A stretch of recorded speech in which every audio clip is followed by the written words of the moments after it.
বিসমিল্লাহির রহমানির রহিম। পরম করুণাময় ও অসীম দয়ালু আল্লাহর নামে শুরু।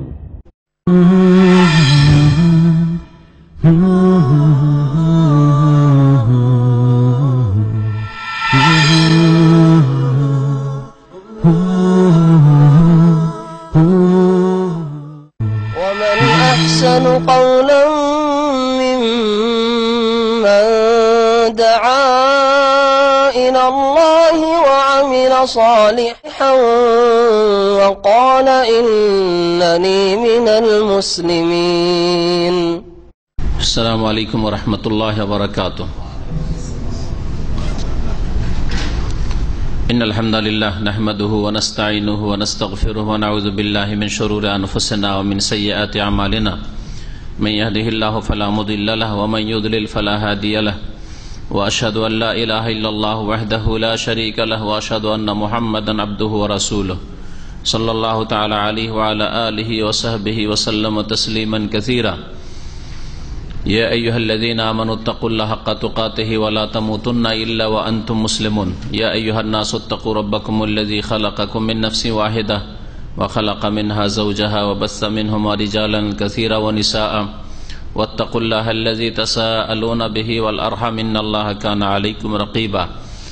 يا أيها الذين آمنوا اتقوا الله وقولوا قولا سديدا يصلح لكم أعمالكم ويغفر لكم ذنوبكم ومن يطع الله ورسوله فقد فاز فوزا عظيما. أما بعد فإن خير الحديث كتاب الله وخير الهدي هدي محمد صلى الله عليه وسلم وشر الأمور محدثاتها وكل محدثة بدعة وكل بدعة ضلالة وكل ضلالة في النار. أعوذ بالله من الشيطان الرجيم. وأوفوا بعهد الله إذا عاهدتم ولا تنقضوا الأيمان بعد توكيدها وقد جعلتم الله عليكم كفيلا ইন্নাল্লাহ ইয়ালামু মা তাফআলুন। মহান আল্লাহর সমস্ত প্রশংসা যে আল্লাহ পাক রব্বুল আলামিন আমাদের সৃষ্টি করেছেন একমাত্র তার তৌহিদ প্রতিষ্ঠার জন্য।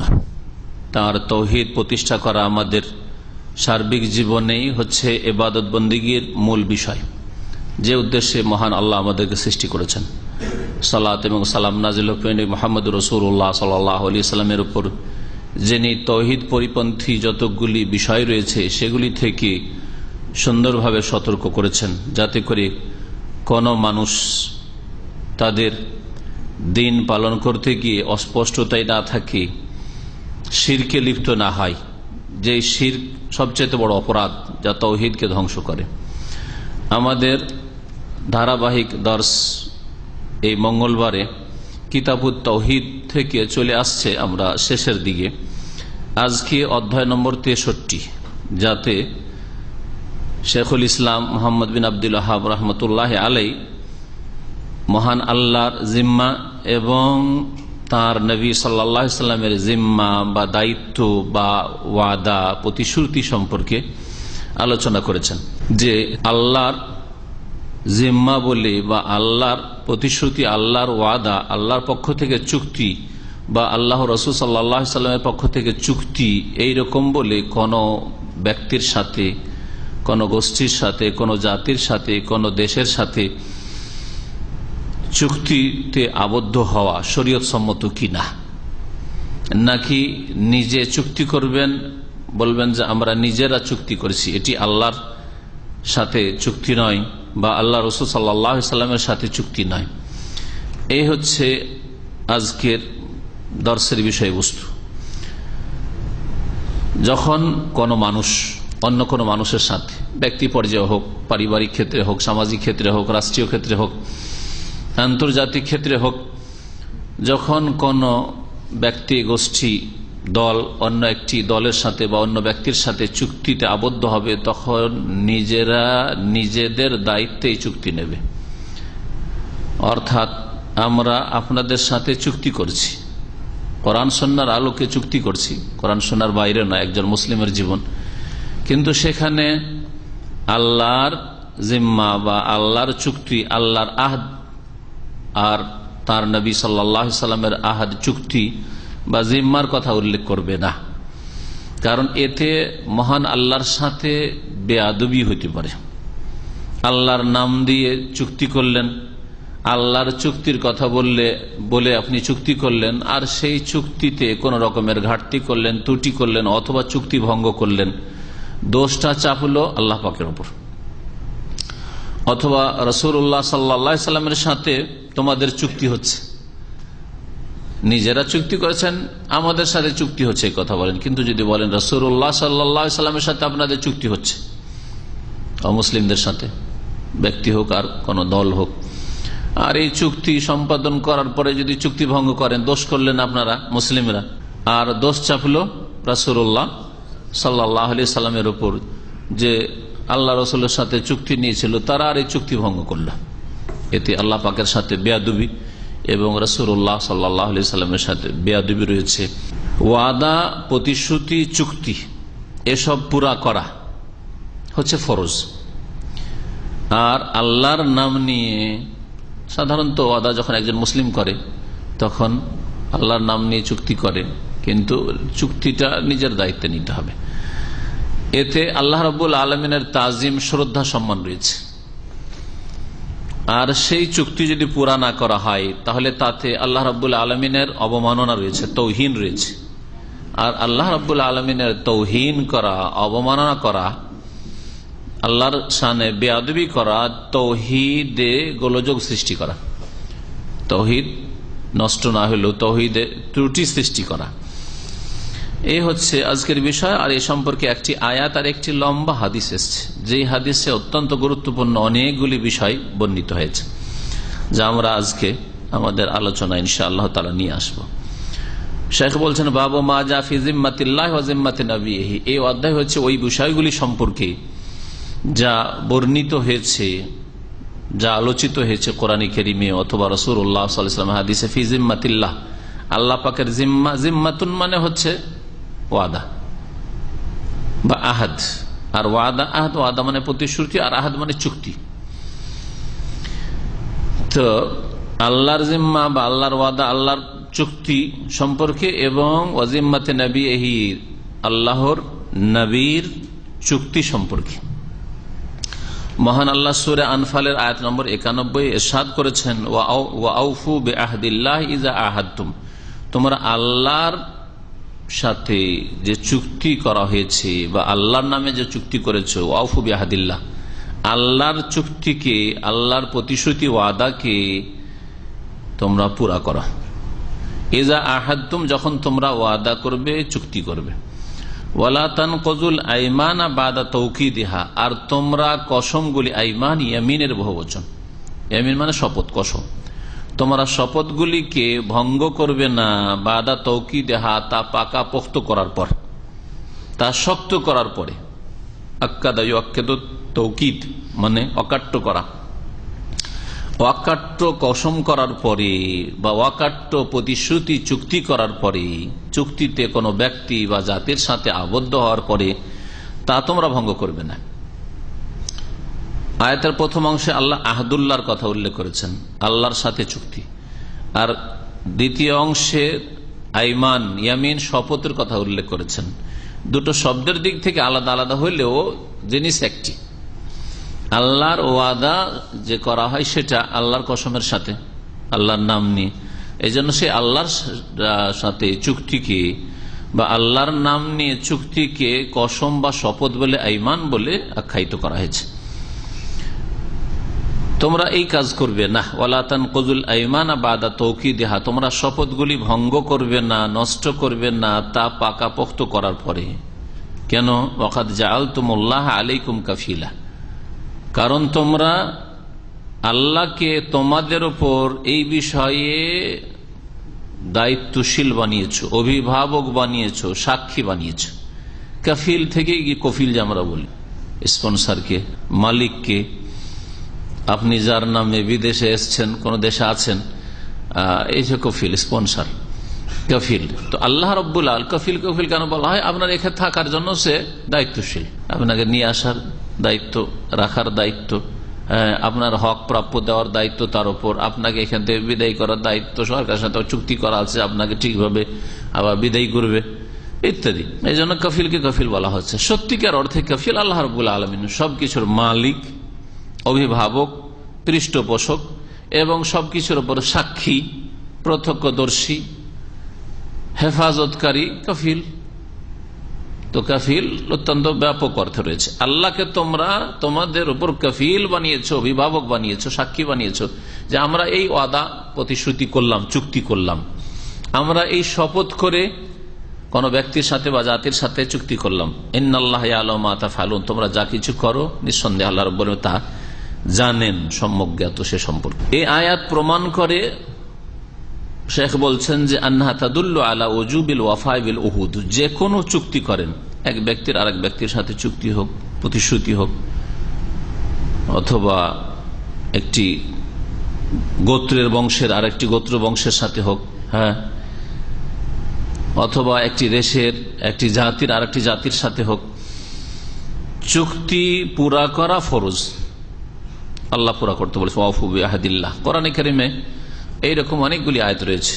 ইয়া আইয়ুহাল্লাযীনা আমানু আউফু বিল উকুদ, সূরা মায়েদার প্রথম আয়াত।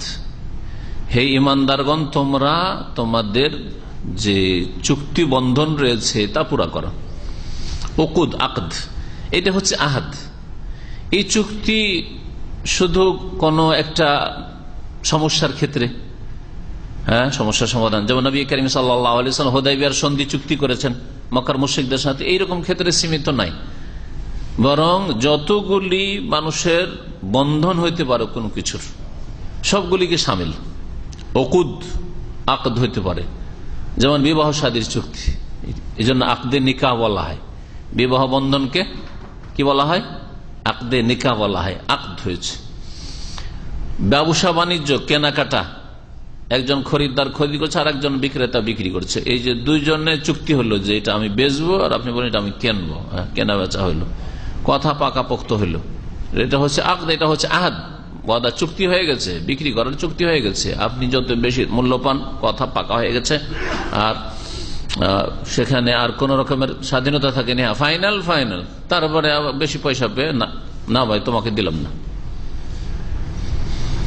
এইরকম নাই। তো আল্লাহ রাব্বুল আলামিন এই সমস্ত ক্ষেত্রে, বিবাহ শাদীর ক্ষেত্রে যখন কথা পাকা হয়ে গেছে তখন আর ভঙ্গ করা যাবে না। হ্যাঁ, যখন কথা পাকা হয়নি, প্রস্তাব এসেছে কিন্তু এখন কারোর সাথে ওই রকমের পাকা ওয়াদা করেনি, চুক্তি করেনি, তাহলে স্বাধীনতা আছে। একাধিক প্রস্তাব দানকারীকে আপনি দেখাতে পারেন, আপনার মেয়ে বোন, অথবা তাদের সাথে কথা বলতে পারেন, এর সাথে কথা বলছে, ওর সাথে কথা বলছে, ওর সাথে কথা বলছেন, পাঁচটার সাথে কথা বলে যেখানে সুবিধা হয় দিলেন, কোনো অসুবিধা নেই। নবী করিম সাল্লাল্লাহু আলাইহি ওয়াসাল্লামের জামানায় ফাতেমা নামক এক মহিলাকে 3 জন পয়গাম দিয়েছিল। 3 জন কে পয়গাম দিয়েছিল? মুআবিয়া রাদিয়াল্লাহু তাআলা আনহু, আবু জাহাম আর ওসামা। নবী সাল্লাল্লাহু আলাইহি ওয়াসাল্লাম বরং ওসামার কথা বললেন যে ওদেরকে বাদ দিয়ে ওসামাকে তুমি বিয়ে করো। তাহলে বুঝালি একসাথে কথা পাকা হলে এই কাজ করা হইতো না। কথা পাকা হওয়ার পরে কথা বলতে পারেন যে না, ওকে বাদ দাও, যার সাথে কথা পাকা করেছো আরেকজনের প্রস্তাব দিচ্ছি, এটা জায়েজ না। এই সবগুলিকে শামিল। ওয়ামিনহা মা ইয়াজরি বাইনান নাস মিন ইতাই জিম্মা, আর এইরকমই যা মানুষের মাঝে ঘটে থাকে কোন নিরাপত্তা দান করা। একজনকে আপনি নিরাপত্তা দিয়ে দিচ্ছেন, সে ভয়ে ভীতই আপনার কাছে আশ্রয় নিয়েছে, আমি নিরাপত্তা দিয়ে দিচ্ছি। শর্ত হচ্ছে সে যেন অপরাধী না হয়, খুন করে এসে আপনার বাড়িতে আশ্রয় নিয়ে নিয়েছে আর বলছে আমি তো নিরাপত্তা পেয়ে গেছি। আমি যে নিরাপত্তা দিয়ে দিচ্ছেন না, খনি যেহেতু, সুতরাং তাকে নিরাপত্তা দান করা যাবে না। কিন্তু নিরীহ ব্যক্তি, নির্দোষী ব্যক্তি, তার উপরে কেউ অত্যাচার করার জন্য আসছে, সে আপনার কাছে আশ্রয় দিচ্ছে, আপনি আশ্রয় দিচ্ছেন, সে অমুসলিম হোক। তাহলে কোন মুসলিম যদি বলে ওকে আমাদের হাতে উঠিয়ে দাও, ছেড়ে দাও, তাকে বাড়ি থেকে বের করে দাও, না, করা যাবে না, কারণ আপনি ওয়াদা করে ফেলেছেন। ফাইন্নাহু ইয়াজিবুল ওয়াফাউ বিহা, কোন জিম্মা নিলে, দায়িত্ব নিলে অথবা কাউকে নিরাপত্তা দিলে তাও পুরা করা ফরজ, এই আয়াতের অন্তর্ভুক্ত। এই আয়াত থেকে যে বিষয়গুলি জানা গেল সেগুলি হচ্ছে যে কোনো ওয়াদা, প্রতিশ্রুতি, চুক্তি বা যে কোনো কথা যে বন্ধন হচ্ছে, বিবাহ শাদী হোক অথবা ব্যবসা বাণিজ্য হোক, তা পুরা করা ফরজ।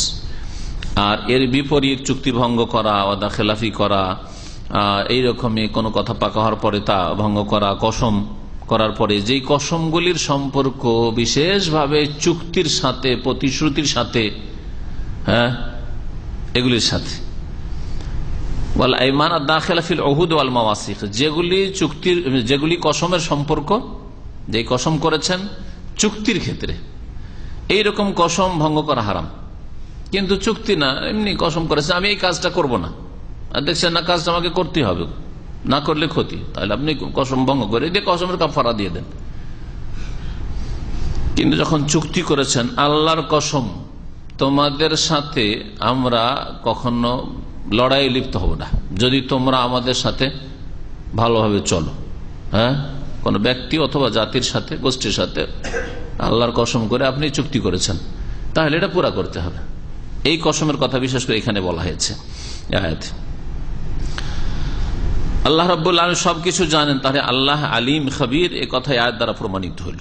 এবং যারা প্রতিশ্রুতি ওয়াদা ভঙ্গ করে তাদের জন্য কঠিন শাস্তি রয়েছে, কারণ আল্লাহ জানছেন, সুতরাং আল্লাহ রাব্বুল আলামিন এর হিসাব নেবেন।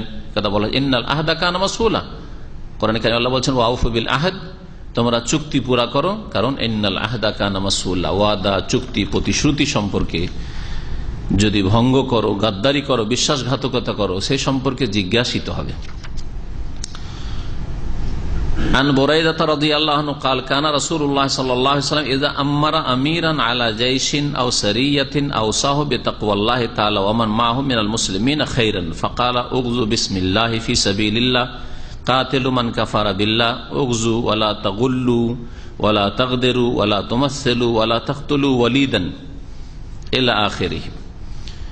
লম্বা হাদিস, এই একটি হাদিসে আজকের আলোচনা শেষ হবে। বুরাইদা রাদিয়াল্লাহু তাআলা আনহু বলছেন যে রাসূলুল্লাহ সাল্লাল্লাহু আলাইহি ওয়াসাল্লাম যখন কোন মুজাহিদিন দল, সেনাবাহিনীর ওপর কাউকে আমির নিযুক্ত করতেন, এজা আম্মারা আমিরান আলা জাইশিন, জাইশ সেনাবাহিনী, ইসলামের মুজাহিদিন, আল্লাহর কালিমাকে উঁচা করার জন্য যারা আল্লাহর রাস্তায় বেরিয়েছে, তাদের উপর আমির যখন নিযুক্ত করতেন, তাহলে রাসূলুল্লাহ সাল্লাল্লাহু আলাইহি ওয়াসাল্লাম আমির নিযুক্ত করতেন যখন তিনি স্বয়ং না থাকতেন। আউসারিয়াতিন, অথবা কোন অভিযানের উপর, বড় একটা সেনা দল, বড় সংখ্যক, অথবা সারিয়া ক্ষুদ্র 25, 50, 100, 200, 300 লোক হয়তো কোথাও অভিযানে পাঠিয়েছেন, তখনও একজন আমির নিযুক্ত করতেন। আর আমির নিযুক্ত করলে আওসাহু বিতাকওয়াল্লাহি তাআলা, রাসূলুল্লাহ সাল্লাল্লাহু আলাইহি ওয়াসাল্লাম যে আমির নিযুক্ত করতেন, এটা জিহাদ ফি সাবিলিল্লাহ বের হলে বা কাউকে বের করলে, নবী সাল্লাল্লাহু আলাইহি ওয়াসাল্লাম তাহলে তো নিজেই আমিরুল মুসলিমিন, ইমামুল মুসলিমিন রাসূলুল্লাহ সাল্লাল্লাহু আলাইহি ওয়াসাল্লাম, কিন্তু যখন তিনি না যেতেন, মদিনায় আছেন, অন্যদেরকে পাঠিয়েছেন, তখন তাদের একজনকে আমির বানাতেন। মদিনায় আছেন আর তাদের মধ্যে থেকে আমির করতেন, এরকম কখনো করতেন না, হ্যাঁ, এরকম করতেন না। যখন আমির বানাতেন আওসাহু বিতাকওয়াল্লাহি তাআলা, তখন মহান আল্লাহর ভয়ের ওসিয়ত করতেন, উপদেশ দিতেন যে আল্লাহকে ভয় করবে, পাপ মুক্ত থাকবে। মুসলিম সেনাবাহিনী যদি গুনাহে লিপ্ত থাকে কাফেরদের মতো, যেমন কাফেরদের হালাল হারাম কিছু নেই, তাদের সেনাবাহিনী মদে ডুবে থাকে, জেনায় ডুবে থাকে, তাদের সেনাবাহিনীতে মহিলা বা সেনাবাহিনী এই জন্য হয় যে তারা ভোগ বিলাস করবে, যদি এইরকমই চরিত্র মুসলিম সেনাবাহিনীর হয়, কখনো কাফেরদের সামনে জিততে পারবে না। এইরকম মুসলিম শাসক এবং মুসলিম সেনাবাহিনীর উপর আল্লাহর আযাব অবশ্যই রয়েছে, কারণ এরা মুসলিম নিজেকে পরিচয় দিয়েছে, আত্মসমর্পণকারী মুসলিম, আর মুসলিম হয়ে এদের সেনাবাহিনী মদপান করে, এদের সেনাবাহিনী জেনা বিচারে লিপ্ত, অশ্লীলতায় লিপ্ত, ইত্যাদি ইত্যাদি, জুলুম অত্যাচারে লিপ্ত, আল্লাহ কখনো সাহায্য করবেন না। এই জন্য প্রথম ওসিয়ত হতো রাসূলুল্লাহ সাল্লাল্লাহু আলাইহি ওয়াসাল্লামের তাকওয়াল্লাহ, আল্লাহর রাস্তা বেরিয়েছো, আল্লাহকে ভয় করবে, পাপ মুক্ত তোমরা জীবনযাপন করবে, গুনাহ থেকে মুক্ত থাকবে। ওয়ামান মাআহুম মিনাল মুসলিমিন, আর যারা ওই আমিরের সাথে হবে মুসলিম সাথী সঙ্গী, তাদের সাথেও ওসিয়ত করতেন, উপদেশ দিতেন খায়রান, ভালো আচরণের, অর্থাৎ সাথী সঙ্গীদের সাথে ভালো আচরণ করে, এমন নয় যে নেতৃত্ব পেয়েছি সুতরাং স্বেচ্ছাচারিতা করব, হ্যাঁ, নেতা হতে পেরেছি যা ইচ্ছা তাই করে নেব, হ্যাঁ, যা ইচ্ছা তাই হুকুম দেব, যা ইচ্ছা তাই করিয়ে নেব, এইরকমটা যত না হয়, পরামর্শ নিতে হবে, তারপরে তাদের কল্যাণের কাজ করতে হবে, ভালো তাদের সাথে ভালো আচরণ করবে। যদি দেখা যায় যে দুটো চয়েস রয়েছে, অপশন, এটা করলেও চলে, ওইটা করলেও চলে, তাহলে যেটা যেটা তাদের জন্য বেশি সহজ, হ্যাঁ, সুবিধাজনক, সেটা করতে হবে। যে কোনো ক্ষেত্রে যাকে আমির বানানো হয়েছে, যেটা সহজ তাদের জন্য এবং যাতে উম্মতে মুসলিম আর মুসলিম জাতির কল্যাণ রয়েছে সেটাকে প্রাধান্য দিবে, এটা হচ্ছে খায়ের কল্যাণ। ফাকালা, এবং নবী করিম সাল্লাল্লাহু আলাইহি ওয়াসাল্লাম বলতেন বা বললেন ওসিয়ত করে, এটাই বলতেন যে কোনো জেহাদে পাঠালে অথবা অভিযানে সারিয়াতে পাঠালে বলতেন উগজু বিসমিল্লাহ, আল্লাহর নাম নিয়েই তোমরা সশস্ত্র জেহাদ শুরু করবে। উগজু, গাজওয়াতুন মানে সশস্ত্র লড়াই করা, এই জন্য গাজওয়ায়ে বদর, গাজওয়ায়ে উহুদ বলা হয়।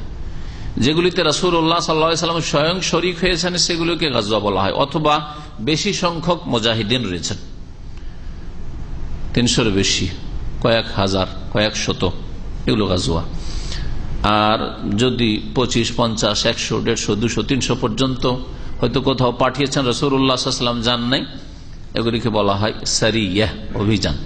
মুতার যুদ্ধ যেহেতু সংখ্যার দিক থেকে 3000 সাহাবায়ে কেরামদের সংখ্যা ছিল, সংখ্যার দিকে লক্ষ্য করলে সেটা গাজওয়ায়ে মুতা বলা হয়। এই জন্য ইসলামের ইতিহাসে সিরাতুন নবীতে মুতার যুদ্ধ গাজওয়ায়ে মুতা বলা হয়। আবার নবী করিম সাল্লাল্লাহু আলাইহি ওয়াসাল্লাম যেহেতু তাতে যাননি, সাহাবায়ে কেরামদেরকে আমির বানিয়ে পাঠিয়েছিলেন আর বলেছিলেন যে অমুক যদি শহীদ হয়ে যায় তারপরে অমুক হবে, সেও যদি শহীদ হয় তারপরে অমুক হবে, এইভাবে আমির নিযুক্ত করেছে পরপর কয়েকজনকে।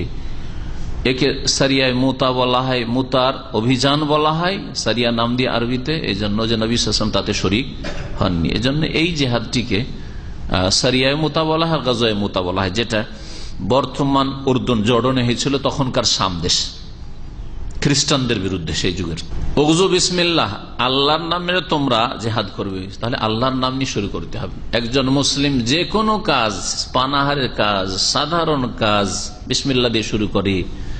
বাড়িতে ঢুকছে বিসমিল্লাহ বলে ঢুকবে, হ্যাঁ, মসজিদে প্রবেশ করছে বিসমিল্লাহ বলে ঢুকবে, তাহলে জিহাদ ফি সাবিলিল্লাহ, আল্লাহর দিনকে উঁচা করার জন্য, শক্তিশালী করার জন্য, আল্লাহর কালিমাকে উঁচা করার জন্য যাবে, তাহলে বিসমিল্লাহ দিয়ে শুরু করবে। আর ফি সাবিলিল্লাহ, আর এই লড়াই করবে, সশস্ত্র জিহাদ করবে আল্লাহর রাস্তায়, অর্থাৎ উদ্দেশ্য হবে সৎ, নিয়ত হবে খালিস, যে কি উদ্দেশ্যে বেরিয়েছি, ফি সাবিলিল্লাহ, আল্লাহর রাহে বেরিয়েছি। সুতরাং আল্লাহর দ্বীনের স্বার্থে কাজ করব, আল্লাহকে সন্তুষ্ট করার জন্য কাজ করব, আল্লাহ রাসূলের তরিকায় কাজ করব এবং আল্লাহর দ্বীনের স্বার্থে কাজ করব। নিজের কোনো স্বার্থ নেই, নিজের স্বার্থ কোথায় কি লাভ বেশি আছে কম আছে এইসব দেখবো না, ওইসব দেখবো না।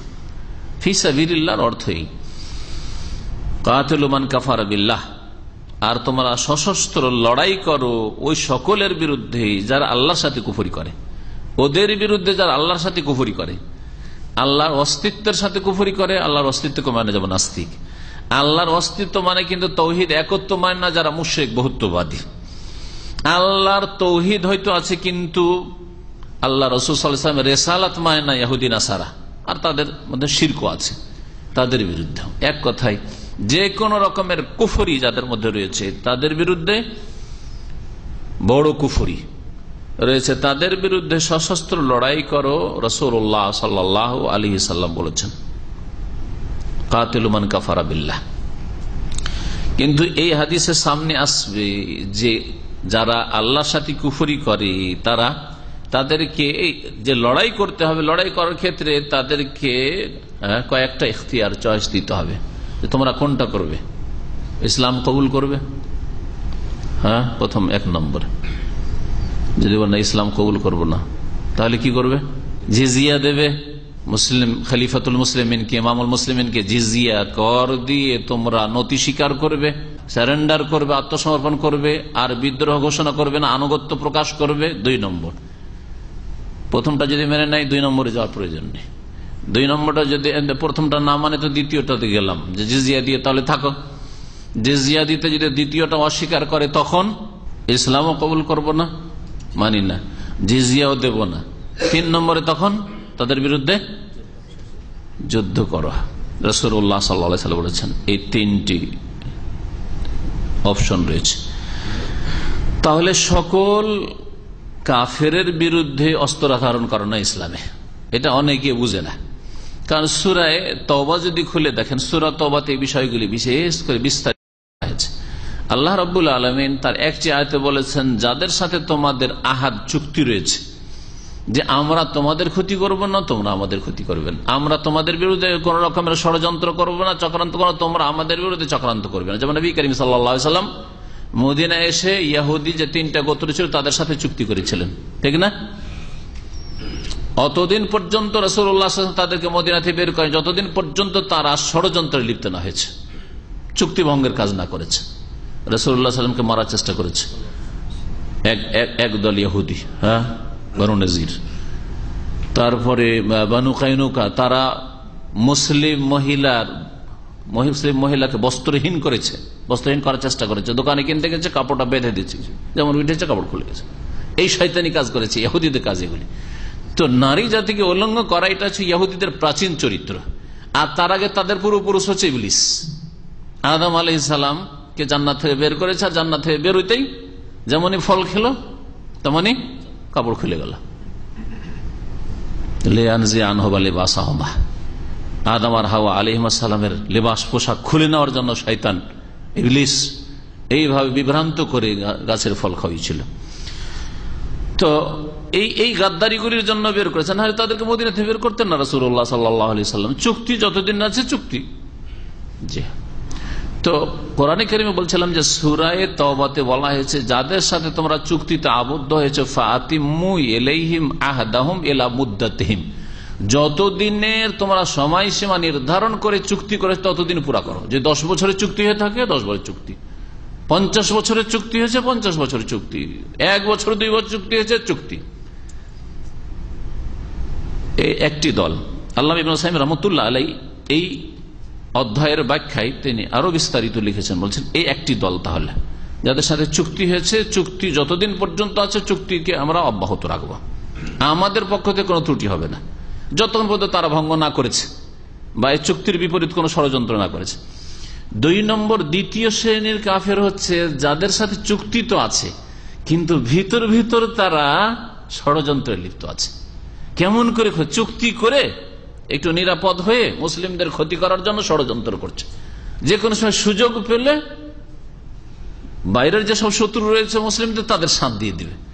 আর এসব খবর পাচ্ছেন যে এরকম করছে তারা, যদি এরকম টের পাওয়া যায় তো আল্লাহ রাব্বুল আলামিন তাদের চুক্তি সম্পর্কে বলছেন যে ওয়াইম্মা তাখাফান্না মিন কওমিন খিয়ানাহ, যদি কোন কাফের জাতি সম্পর্কে তোমাদের খেয়ানত, গাদ্দারি, বিশ্বাসঘাতকতার আশঙ্কা থাকে, ফামবিজ ইলাইহিম আলা সাওয়া, তাহলে তাদের চুক্তিকে তাদের মুখে ছুড়ে ফেলো, যে আর চুক্তি থাকলো না, কারণ তোমরা ষড়যন্ত্র করেই যাচ্ছ। চুক্তি কিন্তু জানিয়ে দিতে হবে, হঠাৎ করে আক্রমণ করা নয়। এই যে চুক্তি ছিল আমাদের 5 বছর বা 10 বছরের চুক্তি, এই মাসে শেষ, কিন্তু আর চুক্তি রাখা হবে না তোমাদের সাথে, এখন যা পারো তোমরা করো, আমরা যা পারি করবো। জি হ্যাঁ। তৃতীয় একটি দল আছে যাদের সাথে চুক্তি করাই নেই, অথবা চুক্তি যখন নেই তাদের সাথে তো আশঙ্কার ব্যাপার সেবার নেই, কোনো চুক্তি নেই তাদের সাথে, যে কোনো সময় তারা তাহলে আমাদের আক্রমণ করতে পারে। সুতরাং এদের ক্ষেত্রে এই হাদিস কাতেলু মান কাফারা বিল্লাহ, আল্লাহর সাথে যারা কুফরি করে আর তাদের সাথে কোনো চুক্তিও নেই, তাদের নিরাপত্তার কোন আমরা জামানত নেই, যে কোনো সময় তারা আমাদের ক্ষয়ক্ষতি করতে পারে, সুতরাং তাদের বিরুদ্ধে কি করো? লড়াই করো সশস্ত্র। তারপরে তাতে 3টা স্তর রয়েছে যেমন বললাম, আর এই হাদিসে আসছে, দেখেন অত্যন্ত গুরুত্বপূর্ণ হাদিস। উগজু, তোমরা সশস্ত্র লড়াই করো, ওয়ালা তাগুল্লু, কিন্তু তোমরা জিহাদ ফি সাবিলিল্লাহ গিয়ে গনিমতের ধন সম্পদ থেকে কোনো কিছু চুরি করবে না। তাগুল্লু গলুল থেকে, গলুল কোরআনে কারিমে আল্লাহ পাক উল্লেখ করেছেন এই অপরাধটি। কেউ যদি জিহাদের ময়দানে যায়, যাওয়ার পর একটা জিনিস খুব ভালো লাগলো, যা কিছু হোক আমার ভাগে আসবে না আসবে এটা ইমামুল মুসলিম যিনি খলিফা, যিনি আমির আছেন, তিনি ভাগ করে দেবেন, তার কাছে পৌঁছে দিতে হবে।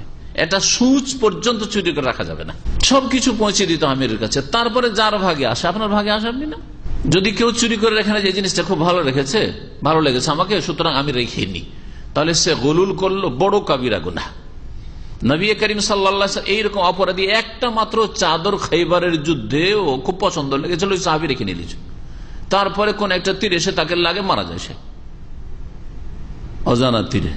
মারা যায় তখন রাসূলুল্লাহ সাল্লাল্লাহু আলাইহি ওয়াসাল্লাম বললেন যে এ জানাজা পড়বো না, কারণ এ ফাইন গাল্লা ফি সাবিলিল্লাহ, আল্লাহর রাস্তায় এসে সে চুরি করেছে গনিমত থেকে।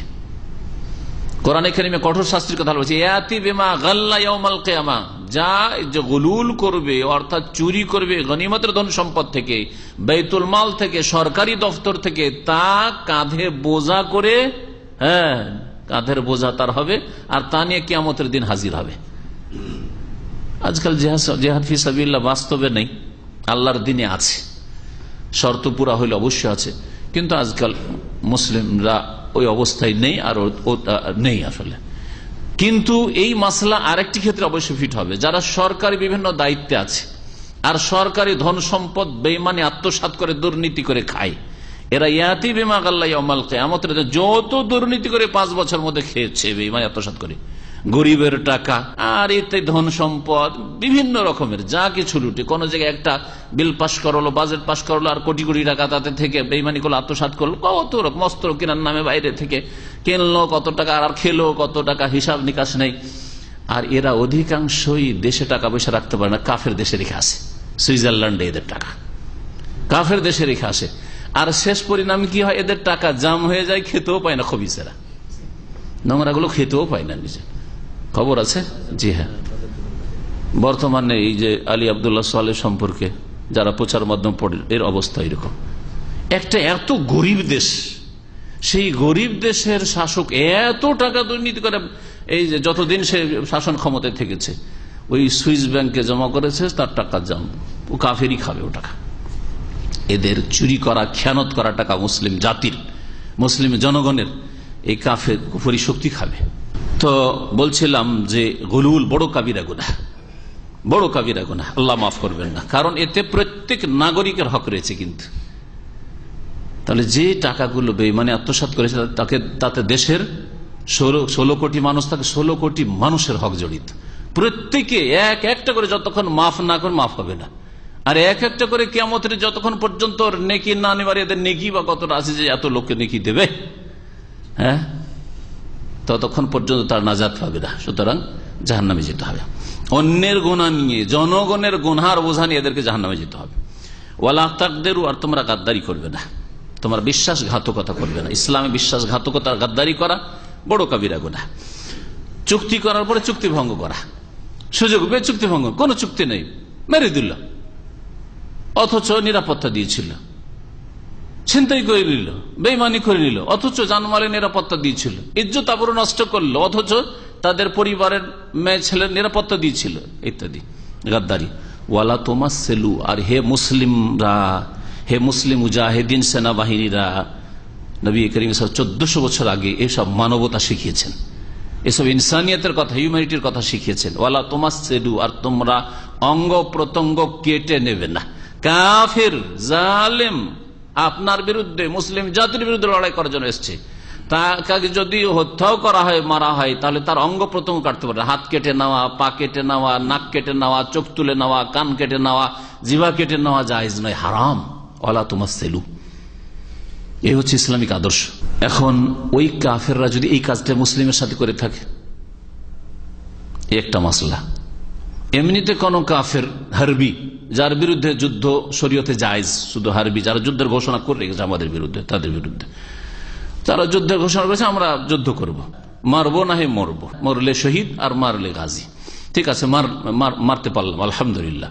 তাহলে এখন দেখা গেল যে ওই লোকটি আমাদের লোকের নাক কান কেটেছে, জিহ্বা কেটেছে, চোখ তুলেছে, তাহলে তোলা যাবে কিনা চোখ, তাহলে কান কাটা যাবে কিনা, নাক কাটা যাবে, যা করেছে তা করা যাবে কিনা, এই মাসলায় ফুকাহায়ে কেরামদের ইখতিলাফ রয়েছে। একদল বলছেন যে যাবে, কারণ আল্লাহ বলছেন যে ফাইনিতাদু আলাইকুম ফাতাদু আলী বিমিসলি মা আতাদা আলাইকুম, কোরআনে কারীমে।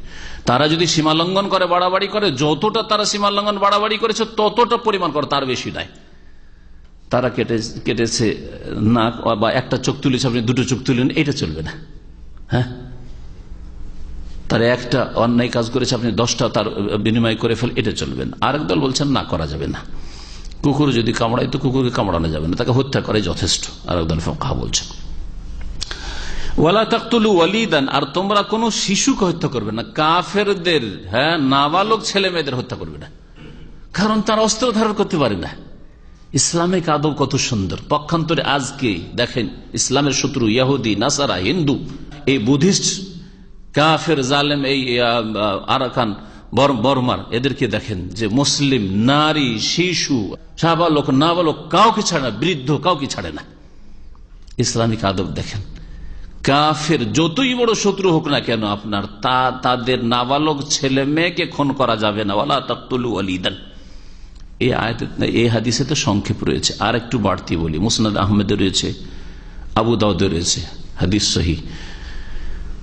ওয়ালা শাইখান ফানিয়ান, আর যারা বৃদ্ধ, একবারে বার্ধক্যে পৌঁছে গেছে, অস্ত্র ধারণ করতে পারবে না, অস্ত্র ধারণ করার ক্ষমতা নেই, 70, 75, 80 হয়ে গেছে, তার নিজের জান নিয়ে চলতে পারে না, এইরকম বুড়োদেরকে হত্যা করা যাবে না। কাফের হলো তার ছেলে, হ্যাঁ, তার ছেলে কাফের, ইসলামের বিরুদ্ধে লড়াই করছে, কিন্তু বাপ বুড়া কিছু করতে পারে না, মারা যাবে না, জায়েজ নয়। সে অস্ত্র ধারণ করতে পারে না, কিন্তু শর্ত হচ্ছে সে যেন পরামর্শ না দেয় তাদেরকে। বুড়া বসে 80 বছর 90 বছরের বুড়া কাফের বসে বসে পরামর্শ দিচ্ছে যে এইভাবে মুসলিমকে মার, এইভাবে কর, হ্যাঁ, রণকৌশল তৈরি করে দিচ্ছে, তাহলে তাকে মারা যাবে। কারণ সে যুদ্ধে সশরীরে শরিক না হইতে বলে, তার বিদ্যা বুদ্ধি দিয়ে, কৌশল দিয়ে শরিক রয়েছে ইসলামের বিরুদ্ধে, সুতরাং তাকে মারা যাবে। এইরকমই ওই হাদিসগুলি তো রয়েছে যে নবী করিম সাল্লাল্লাহু আলাইহি ওয়াসাল্লাম মহিলাদেরকে, কাফেরদের মহিলাদেরকে হত্যা করতে নিষেধ করেছেন। নাহা আন কাতলিন নিসা ওয়াস সিবিয়ান।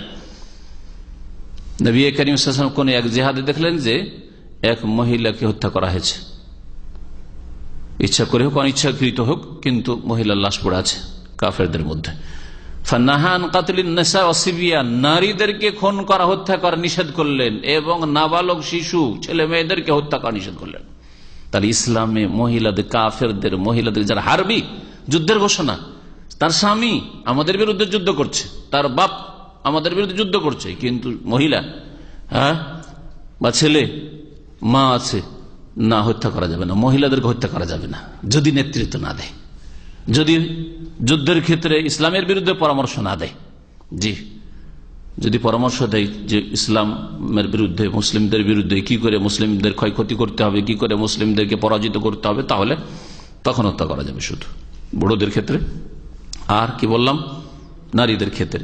আরো রাসূলুল্লাহ সাল্লাল্লাহু আলাইহি ওয়াসাল্লাম মুসনাদ আহমদে রয়েছে, তা হচ্ছে ওই সব লোকদেরকে হত্যা করবে না যারা সংসার ত্যাগী হয়ে গেছে, রহবান, বনে জঙ্গলে চলে গেছে, তাদের দুনিয়ার সাথে, দুনিয়া নেতৃত্বের সাথে বা যুদ্ধের ময়দানের সাথে, অস্ত্রের সাথে কোনো সম্পর্ক নেই, বনে জঙ্গলে সংসার ত্যাগী হয়েছে, ইহুদি খ্রিস্টানদের ধর্মযাজক, হিন্দুদের ধর্মযাজক, আর তারা এই রকমের কোন ষড়যন্ত্রে লিপ্ত নয় ইসলাম মুসলিমদের বিরুদ্ধে, ওদেরকে হত্যা করতে রাসূলুল্লাহ সাল্লাল্লাহু আলাইহি ওয়াসাল্লাম নিষেধ করেছেন।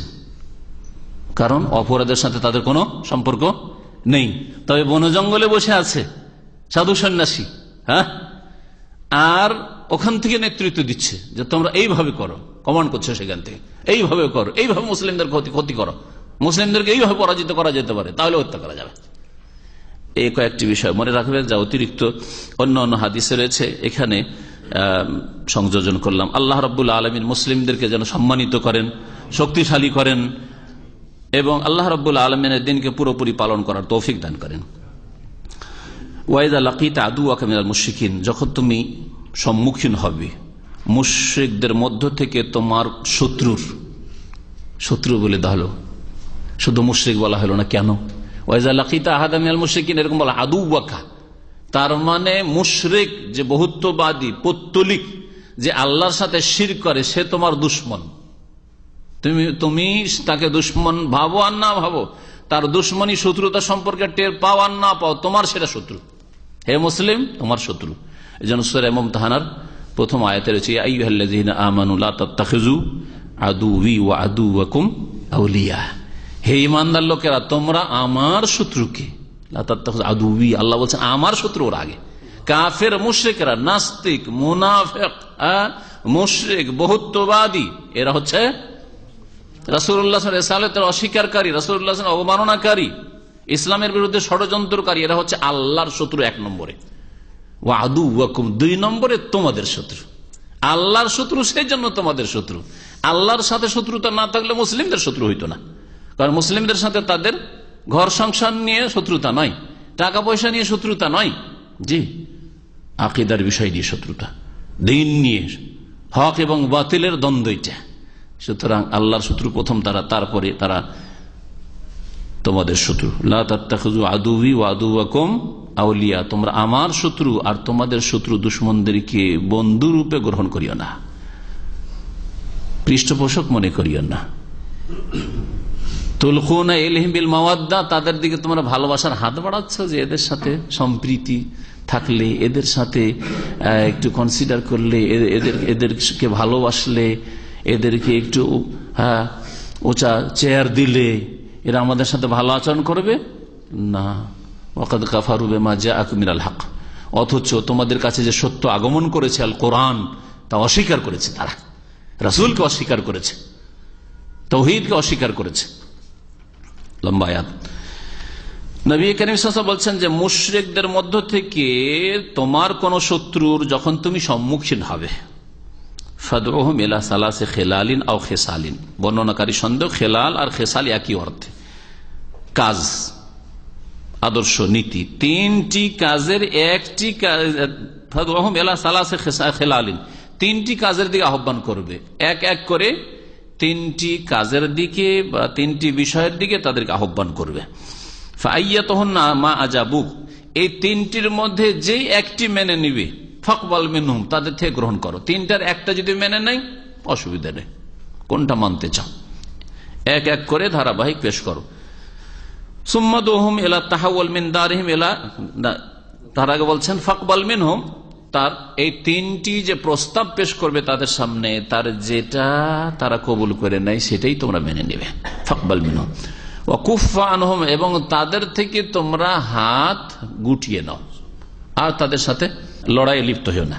তারপরে বলছেন সুম্মা দুহুম আল ইসলাম, এই সুম্মাটা অতিরিক্ত, ভাষ্যকাররা বলছেন বর্ণনাকারীর পক্ষ থেকে, অথবা এখানে উজ্জ্বল রয়েছে সুম্মা কালা, বর্ণনাকারী বোরাইদা বললেন যে রাসূলুল্লাহ সাল্লাল্লাহু আলাইহি ওয়াসাল্লাম বলেছেন সুম্মা, অতঃপর কি বলেছেন, উদউহুম ইলাল ইসলাম, তাদেরকে ইসলামের দিকে আহ্বান করো। তাহলে প্রথম কাজ, এক নম্বর কাজ হচ্ছে অমুসলিমদেরকে ইসলামের দাওয়াত দিতে হবে, ইসলামের দিকে আহ্বান করতে হবে। ইসলামের দাওয়াত কিভাবে দেবেন, যতগুলি সোর্স হইতে পারে, যতগুলি উপায় উপকরণ হইতে পারে, যতগুলি আপনি পন্থা অবলম্বন করতে পারেন, কথার দ্বারা সরাসরি, অথবা একটা বই পুস্তক পুস্তিকা লিফলেটের দ্বারা, অথবা একটা অন্য কারো আলোচনা আপনি পারছেন না, অন্য কারো আলোচনার দ্বারা, যেভাবে হোক না কেন, একটা ভালো ইসলামিক ওয়েবসাইটের সন্ধান দিয়ে, বিভিন্ন ভাবে যতগুলি পন্থা আজকাল রয়েছে, ইসলামের দাওয়াত তাদের ঘরে ঘরে পৌঁছে দেবে। ফাইন আজাবুক, এই ইসলাম যদি কবুল করে নেয়, তোমার ডাকে সাড়া দেয়, প্রথম নম্বরে ইসলাম পেশ করলেন, ইসলাম কবুল করে নিল, ফাকবাল মিনহুম, তাদের থেকে গ্রহণ করো। ইসলাম কবুল করে নিয়েছে তোমাদের ভাই, কবুল করো, সাদরে গ্রহণ করো। এই লোভ করিও না যে আরে হে ইসলাম কবুল করলো হয়তো আত্মরক্ষার জন্য, ধন সম্পদ বাঁচানোর জন্য, দেশে শান্তিতে বসবাসের জন্য, এর অনেক ধন আছে, এদের বিরুদ্ধে জিহাদ করলে ফায়দা আছে, না না, কখনো না, ওইসবের কোন লোভ না। এইসব এলাকাগুলি যদি আমাদের হাতে চলে আসে তাহলে আমাদের দেশটা বড় হয়ে যাবে না। ইসলামের উদ্দেশ্য দেশ বড় করা নাই, ইসলামের উদ্দেশ্য নেতৃত্বকে শক্তিশালী করা নাই, যে আমাদের নেতৃত্ব একটু অনেক শক্তিশালী, পূর্ব থেকে পশ্চিম বিশাল এক রাজত্ব কায়েম হবে, এসব উদ্দেশ্য মোটেই না। এই উদ্দেশ্যে জিহাদ ফি সাবিলিল্লাহ কখনো আল্লাহ ফরজ করেন না, যে দেশ বড় করতে হবে, লোক সংখ্যা বাড়াইতে হবে, নেতৃত্ব মজবুত করতে হবে, এসব কোন উদ্দেশ্য না, আল্লাহর কালিমা উঁচা করা। ফাকবাল মিনহুম, যদি তারা এই ডাকে সাড়া দেয় তাহলে তাদের থেকে ইসলাম কবুল করে নাও, যে ইসলাম যখন কবুল করেছে ঠিক আছে, সাদরে গ্রহণ করলাম। সুম্মা দুহুম, দুই নম্বরে ইলা তাহাওয়াল মিন দারিহিম ইলা দারিল মুহাজিরিন, এটা ওই এক নম্বরের যে যারা ইসলাম কবুল করলো তাদের সামনে আবার দুটো রাস্তা আছে।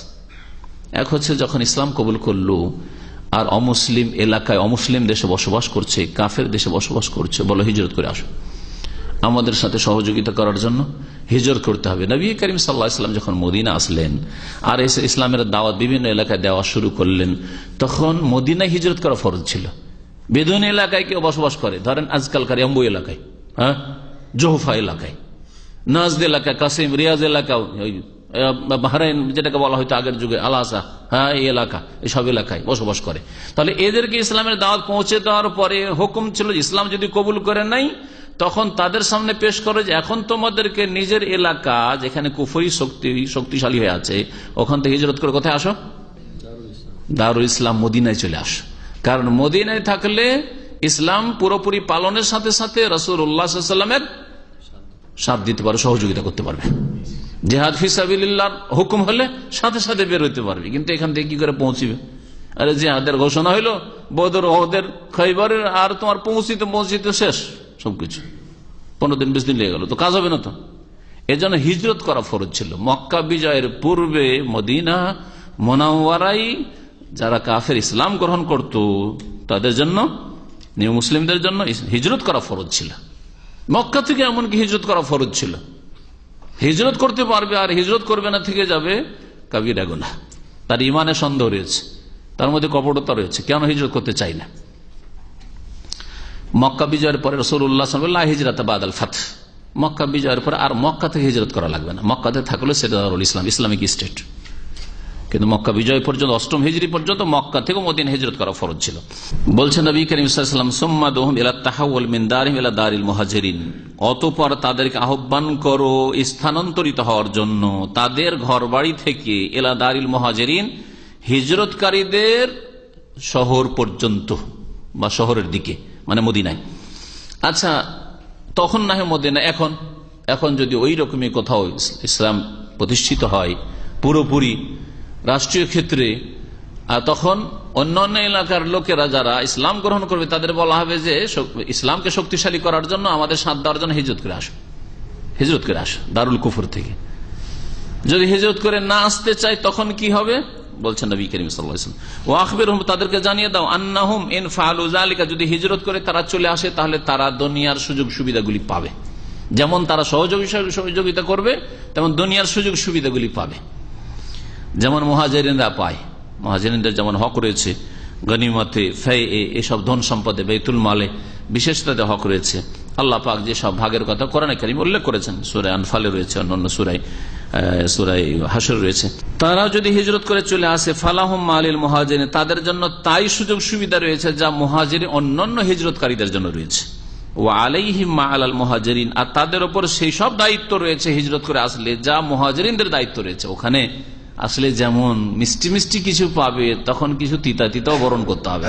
তার মানে জিহাদের জন্য হুকুম হলে যেমন বেরোবে তোমাদেরকে বেরোতে হবে। যখন গনিমতের ধন সম্পদ আসবে তখন যেমন মুহাজিরিন অন্যান্যরা পাবে, তোমাদের আগে যারা ইসলাম গ্রহণ করেছে তোমরাও পাবে ওই রকমই। ফাইন আবাউ আইয়াতাহাওয়ালু মিনহা, যদি তারা অস্বীকার করে তাদের মাতৃভূমি বা তাদের নিজ দেশ এলাকা থেকে স্থানান্তরিত হতে, হিজরত করতে, ফাআখবিরহুম, তাদেরকে জানিয়ে দাও যে ঠিক আছে তোমাদের ইসলাম গ্রহণযোগ্য, কিন্তু তোমরা অন্যান্য বেদুইন মুসলিমদের মতো থাকলে তোমাদের ওই দুনিয়ার সুযোগ সুবিধাগুলি তোমরা ওইরকম পাবে না যেমন মুহাজিরিনরা যারা ইসলামের সাহায্য সহযোগিতা করার জন্য রাসূলুল্লাহ সাল্লাল্লাহু আলাইহি ওয়াসাল্লামের সাথে এসছে হিজরত করার জন্য। ফাআখবিরহুম, তাদের জানিয়ে দাও, আন্নাহুম ইয়াকুনুনা কাআরাবিল মুসলিমিন, তাদের অবস্থা হবে মুসলিম বেদুইন যাযাবরদের মতো, যারা মরুভূমিতে এখনো বকরি ছাগল চড়াচ্ছে, উট চড়াচ্ছে। ওরা বলছে আমরা ইসলাম গ্রহণ করেছি কিন্তু আমরা মদিনা যাব না, ওসব ছেড়ে মদিনা যাব না। ইয়াজরি আলাইহিম হুকমুল্লাহ আল্লাযী ইয়াজরি আলাল মুমিনিন, আল্লাহর ফয়সালা তাদের উপর বাস্তবায়ন হবে যা অন্যান্য মুমিন মুসলিমদের বাস্তবায়ন হয়, তারাকে মুসলিম বলে বিবেচিত হবে তারা, এবং তাদের ইসলাম মুসলিম হিসাবে তাদের যে হক রয়েছে সেগুলি পাবে। ওয়ালা ইয়াকুনু লাহুম ফিল গনিমাতি ওয়াল ফাইয়ি শাইউন, কিন্তু তাদের গনিমতের ধন সম্পদে, ফাইয়ের ধন সম্পদে কোনো কিছু নেই। গনিমত যারা জিহাদে শরীক হবে তাদের জন্য, ফাই যেটা বিনা লড়াইয়ে কাফেরদের ধন সম্পদ এমনি ছেড়ে পালিয়ে এসেছে, চলে গেছে, সেগুলি ওতেও তাদের ওই রকম ভাগ নেই। তবে ইমামুল মুসলিমিন যদি মনে করেন যে তারা এগুলির হকদার রয়েছে সে আলাদা বিষয়। ইল্লা ইউজাহিদু মাল মুসলিমিন, তবে হক কখন হবে? যদি মুসলিমদের সাথে জিহাদে শরীক হয়, আসলো জিহাদ করার জন্য। তাহলে ফাইনহুম আবাও, তারা যদি অস্বীকার করে, এখানে ফাইনহুম আবাও মানে ফাইনহুম আবাউল ইসলাম, প্রথম ইসলামের 1 নম্বরে যে দাওয়াত দিয়েছিলেন, এখন 2 নম্বর। ইসলাম যদি অস্বীকার করে, ফাসআলহুমুল জিজিয়া, তাহলে তাদের কাছে চেয়ে নাও জিজিয়া। এই জিজিয়ার কথা সূরা তওবার আয়াত নম্বর 29 রয়েছে। এই আয়াতে আল্লাহ রাব্বুল আলামিন জিজিয়ার কথা আহলি কিতাব সম্পর্কে শুধু বলেছেন, কাতিলুল্লাযিনা লা ইউমিনুনা বিল্লাহি ওয়ালা বিল ইয়াউমিল আখির ওয়ালা ইউহাররিমুনা মা হারামাল্লাহু ওয়া রাসূলুহু ওয়ালা ইয়াদিনুনা দীনাল হাক্কি মিনাল্লাযিনা উতুল কিতাব। এই মিনাল্লাযিনা উতুল কিতাব, কাতিলুল্লাযিনা লা ইউমিনুনা বিল্লাহ, যারা আল্লাহর প্রতি বিশ্বাস করে না, ওয়ালা বিল ইয়াউমিল আখির, আর পরকালে বিশ্বাস করে না, ওয়ালা ইউহাররিমুনা মা হারামাল্লাহু ওয়া রাসূলুহু, আল্লাহ এবং রাসূল যা হারাম করেছেন সেগুলিকে হারাম মনে করে না, সেগুলি হালাল মনে করে, মদকে হালাল মনে করে খায়, শুকরের গোশত হালাল মনে করে খায়, হ্যাঁ, জিনা হালাল মনে করে, দর্শন শুধু তাদের কাছে অপরাধ ইত্যাদি। আল্লাহ এবং রাসূল যা হারাম বলে ঘোষণা করেছে তা মানে না তারা। ওয়ালা ইয়াদিনুনা দীনাল হক, এবং সত্য দ্বীনের আনুগত্য করে না, দ্বীন ইসলামের আনুগত্য করে না। মিনাল্লাযিনা উতুল কিতাব, ওদের মধ্য থেকে যাদেরকে কিতাব দেওয়া হয়েছে, অর্থাৎ ইহুদি নাসারা, এদের বিরুদ্ধে জিহাদ করো, হাত্তা ইউতুল জিজিয়া, যতক্ষণ পর্যন্ত তারা জিজিয়া না দিচ্ছে। তাহলে জিজিয়া দিলে কেতাল, সশস্ত্র যুদ্ধ স্থগিত, আর করা যাবে না, এটা না বললেন আল্লাহ রাব্বুল আলামিন। জিজিয়া, জিজিয়া কার কাছ থেকে নিতে বললেন? ইহুদি নাসারাদের কাছ থেকে। এখন প্রশ্ন হচ্ছে, তাহলে কি অগ্নি পূজক, হ্যাঁ, পৌত্তলিক যারা, হ্যাঁ, বুদ্ধিস্ট, অন্যান্য যারা মুশরিক রয়েছে, তাদের কাছ থেকে জিজিয়া নেওয়া যাবে না? এই ক্ষেত্রে রাসূলুল্লাহ সাল্লাল্লাহু আলাইহি ওয়াসাল্লাম মজুস অগ্নি পূজকদের কাছ থেকে, ইরানি অগ্নি পূজক যে ছিল সেই জামানায়, তাদের কাছ থেকে জিজিয়া নিয়েছেন। আখাযা রাসূলুল্লাহ সাল্লাল্লাহু আলাইহি ওয়াসাল্লাম আল জিজিয়াতা মিন মাজুসে হাজার, হাজার নামক এলাকার অগ্নি পূজক মজুস ছিল, তাদের কাছ থেকে জিজিয়া নিয়েছেন। অতিরিক্ত তাহলে আয়াতে হলো আহলে কিতাব ইহুদি নাসারাদের কথা। এই হাদিসে আছে জিজিয়ার অগ্নিপূজকরা কিন্তু আহলি কিতাব না, তাদের কাছে কোনো কিতাব, তাওরাত, ইনজিল এরকম কিছু নাযিল তাদের কাছে হয়েছে, তাদের কোন নবী ছিল এরকমের কোনো প্রমাণ নেই। মজুস মানে আগুনের যারা পূজা করে, তাই না? তাহলে ওরা মুশরিক। আগুনের পূজারী মুশরিকদের কাছ থেকে রাসূলুল্লাহ সাল্লাল্লাহু আলাইহি ওয়াসাল্লাম কি নিয়েছেন? জিজিয়া নিয়েছেন। এখন আর একটু এক ধাপ এগিয়ে যান, এখন বাকি থাকলো যারা পুতুল পূজা করে, প্রতিমা পূজা করে, হ্যাঁ, যারা বুদ্ধিস্ট বৌদ্ধদেবের পূজা করে, যারা গাছপালা গরু ছাগলের পূজা করে, সাপের পূজা করে, হনুমানের পূজা করে, ওদের সাথে কি করবেন? ওদের সাথে কি করবেন? একদল বলছেন ফোকাহা যে আল্লাহ যে আহলে কিতাব বলেছেন আর নবীর হাদিস শুধু মজুসী এতে সীমিত রাখবো, তাহলে মুশরিকদের কাছ থেকে, ওই রকম আরো মুশরিক যারা মক্কার আনাজ কানাচে যারা মুশরিক ছিল, মক্কার আরবের মুশরিক, ওদের কাছ থেকে জিজিয়া রাসূলুল্লাহ সাল্লাল্লাহু আলাইহি ওয়াসাল্লাম নেননি। জিজিয়া না, ইসলাম, আর না হলে তোমাদের বিরুদ্ধে জিহাদ। সুতরাং এদের বিরুদ্ধে জিহাদ ছাড়া হয় ইসলাম কবুল করো, আর না হলে জিজিয়া নেই ওদের ক্ষেত্রে, একদল ফোকাহা বলছেন। আর একদল ফোকাহা বলছেন না, নবী সাল্লাল্লাহু আলাইহি ওয়াসাল্লাম যখন আহলে কিতাবের কাছে জিজিয়া নিয়েছেন, কোরআন বলছে আর নিতে বলেছেন, ওরাও কাফের। 2 নম্বরে মজুস অগ্নি পূজকদের কাছ থেকে জিজিয়া নিয়েছেন রাসূলুল্লাহ সাল্লাল্লাহু আলাইহি ওয়াসাল্লাম। হাজার নামক এলাকা, হাজার হচ্ছে পুরাতন যুগে আপনার এই এলাকা আলহাসা এলাকা কে হাজার বলা হইতো, এর আশেপাশে ছিল সেটা। তো বলছিলাম যে অগ্নি পূজকরা কি মুশরিক, অগ্নি পূজক মুশরিকের কাছে যখন নেওয়া প্রমাণিত হলো, তাহলে অন্যান্য যারা প্রতিমা পুতুল পূজারী পৌত্তলিক মুশরিক, তাদের কাছ থেকেও তারা যদি বলে ইসলাম কবুল করবে না, তবে জিজিয়া দেবো, তাহলে জিজিয়া গ্রহণ করে তাদের বিরুদ্ধে সশস্ত্র লড়াই বন্ধ রাখা যাবে, তাদের সাথে চুক্তি করা যাবে। শুধু এই কিয়াস যুক্তি নয়, এই হাদিসটা দলিল। কাতেলু মান কাফারা বিল্লাহ, যারা আল্লাহর সাথে কুফরি করেছে। এখানে এই কথা বলা হয়নি শুধু ইহুদি নাসারাদের বিরুদ্ধে, শুধু অগ্নি পূজকদের বিরুদ্ধে, যারা আল্লাহর সাথে কুফরি করে, পৌত্তলিক হইতে পারে। এখন দেখেন নবী করিম সাল্লাল্লাহু আলাইহি ওয়াসাল্লাম বলছেন ফাইনহুম আবাউ, তারা যদি ইসলামকে অস্বীকার করে, ফাসআলহুমুল জিজিয়া, তাদের কাছ থেকে জিজিয়া চাও। ফাইনহুম আজাবুক, যদি তারা এই ডাকে সাড়া দেয় যে জিজিয়া দিয়ে দিলাম, ফাকবাল মিনহুম, তাহলে জিজিয়া তাদের কাছ থেকে সাদরে গ্রহণ করো, ওয়া কুফা আনহুম, তাদের থেকে নিজের হাতকে সংকুচিত রাখো বা গুটিয়ে রাখো, না আর তাদের দিকে হাত বাড়াবো না, মানে অস্ত্র ধারণ করবো না। ফাইনহুম আবাও, 3 নম্বর যে 3টি অপশন, 3টি এখতিয়ার, এটা করো না, এটা করো না, এটা করো। 3টার প্রথমটা কি ছিল? ইসলামের দাওয়াত দেওয়া। ইসলাম যদি কবুল না করে জিজিয়া দাও 2 নম্বরে। জিজিয়া দিয়ে দেয়, ভালো কথা, তাতে থেমে যাও। জিজিয়াও দিতে চাইলো না, তাহলে 3 নম্বরে ও কথা বলছেন যে ফাইনহুম আবাউ, তারা যদি অস্বীকার করে জিজিয়া দিয়ে, ইসলাম অস্বীকার করে, আবাউল ইসলামা ও আবাউল জিজিয়াত, ইসলাম অস্বীকার করলো আর জিজিয়া দেওয়া অস্বীকার করলো, ফাস্তাইন বিল্লাহ, তাহলে আল্লাহর সাহায্য কামনা করো, ওয়াকাতিলহুম, এবং তাদের বিরুদ্ধে সশস্ত্র লড়াই করা। 3 নম্বরে হচ্ছে কেতাল। তাহলে প্রথমখানে কেতাল নয়। আজকাল যে সন্ত্রাসী কিছু লোকেরা আর এই খারেজি এরা, আর তাতেও আবার এই যে সম্বোধন, হ্যাঁ, রাসূলুল্লাহ আমির বানিয়েছেন। কে বানিয়েছেন আমির? হাদিসের শুরুতে দেখেন সামনে গিয়ে, এই জন্য আল্লামা সালেহ ফৌজান বলবেন যে এই হাদিস দ্বারা স্পষ্ট হয় যে আমির নেতৃত্ব ছাড়া, অর্থাৎ সরকারের নেতৃত্ব ছাড়া জিহাদ নেই। মুফতি সাহেব জিহাদের ঘোষণা করবেন, হুজুর সাহেব জিহাদের ঘোষণা করবেন, খতিব সাহেব জিহাদের ঘোষণা করবেন না, কোন সংগঠনের আমির সাহেব জিহাদের ঘোষণা করবে। জিহাদের ঘোষণা করবে সরকার। যদি তারা অস্বীকার করে ফাস্তাইন আল্লাহর সাহায্য কামনা করো, তাহলে আল্লাহর সাহায্য চেয়ে ময়দানে নামতে হবে, কাতিলহুম, এবং তাদের বিরুদ্ধে অস্ত্র ধারণ করো। ওয়াইজা হাসারতা আহলা হিসনিন, আর যখন তুমি, হে আমির, নবী সম্বোধন করছেন যাকে আমির বানিয়ে পাঠাচ্ছেন, নেতা বানিয়ে, ওকে, কিন্তু তুমি যখন অবরোধ করবে, ঘেরাও করবে কোন দুর্গ ওয়ালাদেরকে, মানে দুর্গে অবস্থানকারীদেরকে, ফারাদুক আনতাজ আল্লাহুম জিম্মাতাল্লাহ জিম্মাতান নবী। এখন আসল বিষয়টা আসছে আজকের। ওরা যদি চায় যে আল্লাহর জিম্মা এবং তার নবীর জিম্মা তাদের জন্য করে দাও, মানে আল্লাহর ওয়াদা তোমাদের জন্য থাকলো, আল্লাহ রসুলের ওয়াদা থাকলো, হ্যাঁ, চুক্তি থাকলো, এইরকম বলবে না। যদি তারা চায় ফালা তাজআলহুম জিম্মাতাল্লাহ জিম্মাতান নবী, তাদের জন্য আল্লাহর জিম্মা, আল্লাহর চুক্তি আর তার নবীর চুক্তি, এ কথা বলিও না, এ কথা করিও না। ওয়ালাকিন ইজআল্লাহুম জিম্মাতাকা, তাদের জন্য করো, মানে তাদের সাথে চুক্তি করেছে, জিম্মাতাকা, তোমার চুক্তির। হে আমির, তুমি চুক্তি করলে, আমি ইসলামের তরফ থেকে আপনাদের সাথে বা তোমাদের সাথে চুক্তি করছি, এরকম বলবে।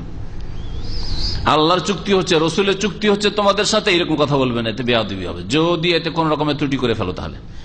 ওয়াজিম্মাত আসহাবিক, এবং তোমার সাথী সঙ্গীদের চুক্তি, হ্যাঁ, আমার সাথে, আমি এবং আমার সাথে যে সঙ্গীরা রয়েছে, সাথীরা, এদের সাথে তোমাদের চুক্তি হচ্ছে। ফাইন্নাকুম, কেন এটা? এই জন্য যে ইনতুখফিরু জিমামাকুম, তোমাদের নিজের চুক্তিকে তোমরা যদি ভঙ্গ করো, ওয়াজিম্মাত আসহাবিকুম, আর তোমাদের সাথী সঙ্গীদের চুক্তিকে ভঙ্গ করো, এটা হচ্ছে আহওয়ান, অধিক হালকা, অধিক হালকা। কিসের তুলনায়? মিন আনতুখফিরু জিম্মাতাল্লাহ জিম্মাতান নবী, আল্লাহর চুক্তি এবং আল্লাহর নবীর চুক্তি ভঙ্গ করার তুলনায়। আল্লাহর নামে আল্লাহর দোহাই দিয়ে চুক্তি করলে, আল্লাহর সাথে তোমাদের চুক্তি হইল, রসুলের সাথে তোমাদের চুক্তি হইল, আল্লাহ এবং রসুল, না আল্লাহ বলেছেন আমি চুক্তি করলাম, না রসুল ওখানে স্বয়ং মজুদ আছেন, রসুলের পক্ষ থেকে গিয়েছেন, বা রসুল্লাহ সাল্লামের জীবদ্দশার পরে, আর তারপরে চুক্তি করলেন আল্লাহর নামে আর রসুলের নামে করে, ভঙ্গ করলেন আপনি, দোষ চাপবে আল্লাহ এবং রসুলের। এই জন্য আল্লাহ এবং রসুলের জিম্মা বা চুক্তির কথা বলবে না সেখানে। ওয়াইজা হাসার তাহলা হিসনিন, আর যখন তোমরা অবরোধ করবে কোন দুর্গে অবস্থানকারী দলের, ফারাদুকা, আর তারা যদি চাই, আনতুনজিলাহুম আলা হুকমিল্লাহ, আল্লাহর ফয়সালায় তাদেরকে নামাও, অর্থাৎ আমরা দুর্গ থেকে নেমে আসবো, বেরিয়ে আসবো, আত্মসমর্পণ করব, কিন্তু আল্লাহর ফয়সালা করবেন আপনারা, আল্লাহর যেটা ফয়সালা সেই বিচার করবেন, সেই ফয়সালা করবেন। বলছেন ফালা তুনজিলহুম আলা হুকমিল্লাহ, এই কথা বলবেন, হ্যাঁ আল্লাহর ফয়সালা করবো, হ্যাঁ আমরা কোরআন হাদিসের আলোকে আমরা ফয়সালা করবো, এই কথা বলবেন। এই কথা বলবেন যে আল্লাহর ফয়সালা, কারণ আল্লাহর ফয়সালা হইতে পারে যে ভুল করতে পারে ইজতিহাদে। ফালা তুনজিলহুম আলা হুকমিল্লাহ, আল্লাহর ফয়সালায় তাদেরকে নামাবেন না তাদের দুর্গ থেকে। ওয়ালাকিন আনজিলহুম আলা হুকমিকা, হে শাসক, হে আমির, হে নেতা, তাদেরকে তোমরা নামাবে তাদের দুর্গ থেকে, আলা হুকমিকা, তোমার ফয়সালায়, তোমার সিদ্ধান্তে। ফাইন্নাকা, কেন? লা তাদরি, তুমি জানো না, আতসিবা হুকমাল্লাহি ফিহি আমলা, আল্লাহর ফয়সালায় তুমি পৌঁছিতে পারবে কি পারবে না, উপনীত হতে পারবে কি পারবে না। হতে পারে ওদের সম্পর্কে বিচার করতে গিয়ে, ফয়সালা করতে গিয়ে ফয়সালা করলেন যে তোমাদের সাথে 25 বছরের চুক্তি হইল, আর তোমরা যদি আত্মসমর্পণ করো তাহলে তোমাদেরকে এখানে জিজিয়া দিয়ে থাকবে, আর জিজিয়া করতে গিয়ে তোমরা নিজের পক্ষ থেকে কম বেশি করে দিলে, অথবা ওয়াদার ক্ষেত্রে যা ওয়াদা করলে ওয়াদা পূরণ করলে না, দোষ যেন আল্লাহ এবং তার রাসূলের উপর না চাপে, সেই জন্য নিজেদের দায়িত্বে নেবে। রাওয়াহু মুসলিম, হাদিস সহিহ মুসলিমের। এই ছিল লম্বা হাদিস। এই হাদিস আশা করি যে ব্যাখ্যা সাথে সাথে হয়েছে, তাতে অনেক কিছু স্পষ্ট হয়েছে। এই হাদিসের সম্পর্ক হচ্ছে যে আল্লাহর জিম্মা এবং রাসূলের জিম্মা কাফেরকে দেওয়া যাবে না, অর্থাৎ আল্লাহর সাথে চুক্তি আপনাদের হচ্ছে বা আল্লাহ রসুলের মুহাম্মদ সাল্লাল্লাহু আলাইহি ওয়াসাল্লামের সাথে চুক্তি হচ্ছে, এই কথা কখনো বলবেন না কোন শাসক, বরং আমাদের সাথে আপনাদের চুক্তি হচ্ছে কোরআন সুন্নাহর আলোক, ইসলামের আলোক, এইভাবে বল। কেন? খাসিয়াত আদামিল ওয়াফাই বেজাল, হতে পারে যে এই চুক্তি পূরণ করলেন না আপনারা। ফাতাকুনুল জারিমা তো আজিমা, অপরাধটা বড় হয়ে যাবে। আর এতে অপরাধ করলেন শাসক, কিন্তু নাম ব্যবহার করা হলো কার? আল্লাহর বা রাসূলের। এতে ওয়ানাকসান লিহাদিল, আল্লাহর আহাদকে, আল্লাহর চুক্তি ভঙ্গ করা হলো বা তাতে ঘাটতি করা হলো। ওয়ানাকসান ফিত তৌহিদ, আর এটা আল্লাহর তৌহিদ একত্রে ত্রুটি সৃষ্টি করলো। এই হাদিস থেকে যেসব বিষয়গুলি জানা যায় সেটা হচ্ছে যে ইসলামে অভিযান পাঠানো বা আল্লাহ রাস্তায় সশস্ত্র জেহাদের জন্য সেনাবাহিনী পাঠানো শরীয়ত সম্মত। শাসক পাঠাবে, যেমন রাসূলুল্লাহ পাঠিয়েছেন। এইরকমই জানা গেল। 2 নম্বরে বলছে আল্লাহর কালেমাকে উঁচা করার জন্য সশস্ত্র লড়াই হবে এবং কুফরিকে নির্মূল করার জন্য, কুফরি শক্তিকে নির্মূল করার জন্য যাতে শিরনত করে, এই জন্য জিহাদ ফি সাবিলিল্লাহ, লা লিনাইলিল মুলকি, রাজত্ব হাসিলের জন্য না, গদি হাসিল করার জন্য নয়। ওয়া তালাবিদ দুনিয়া, আর দুনিয়ার নেতৃত্ব ভোগ বিলাসের জন্য নয়, যে ওরা খুব ভোগ করছে আমরা এখন ভোগ করব। তাহলে দুনিয়া হাসিলের জন্য। ওয়ালা আও নাইলে শাহওয়া, অথবা আপনার কুপ্রবৃত্তির অনুসরণ নয়, আপনার স্বার্থ হাসিলের জন্য নয়, যে মনের আমার স্বার্থ, এই জন্য আমাকে হিরো বলবে, আমাদের দাপট পৃথিবীতে হবে, এইসব উদ্দেশ্য থাকবে না। উদ্দেশ্য থাকবে ইলাউ কালিমাতিল্লাহ, আল্লাহর কালিমা লা ইলাহা ইল্লাল্লাহকে উঁচা করা। 3 নম্বর যা জানতে পারলে হাদিস থেকে, মাশরুইয়াতু তানসিবুল উমারা আলাল জুয়ুশ ওয়াস সারায়াহ, যে কোনো সেনা দল অথবা অভিযান দলের আমির নিযুক্ত করা শরীয়ত সম্মত।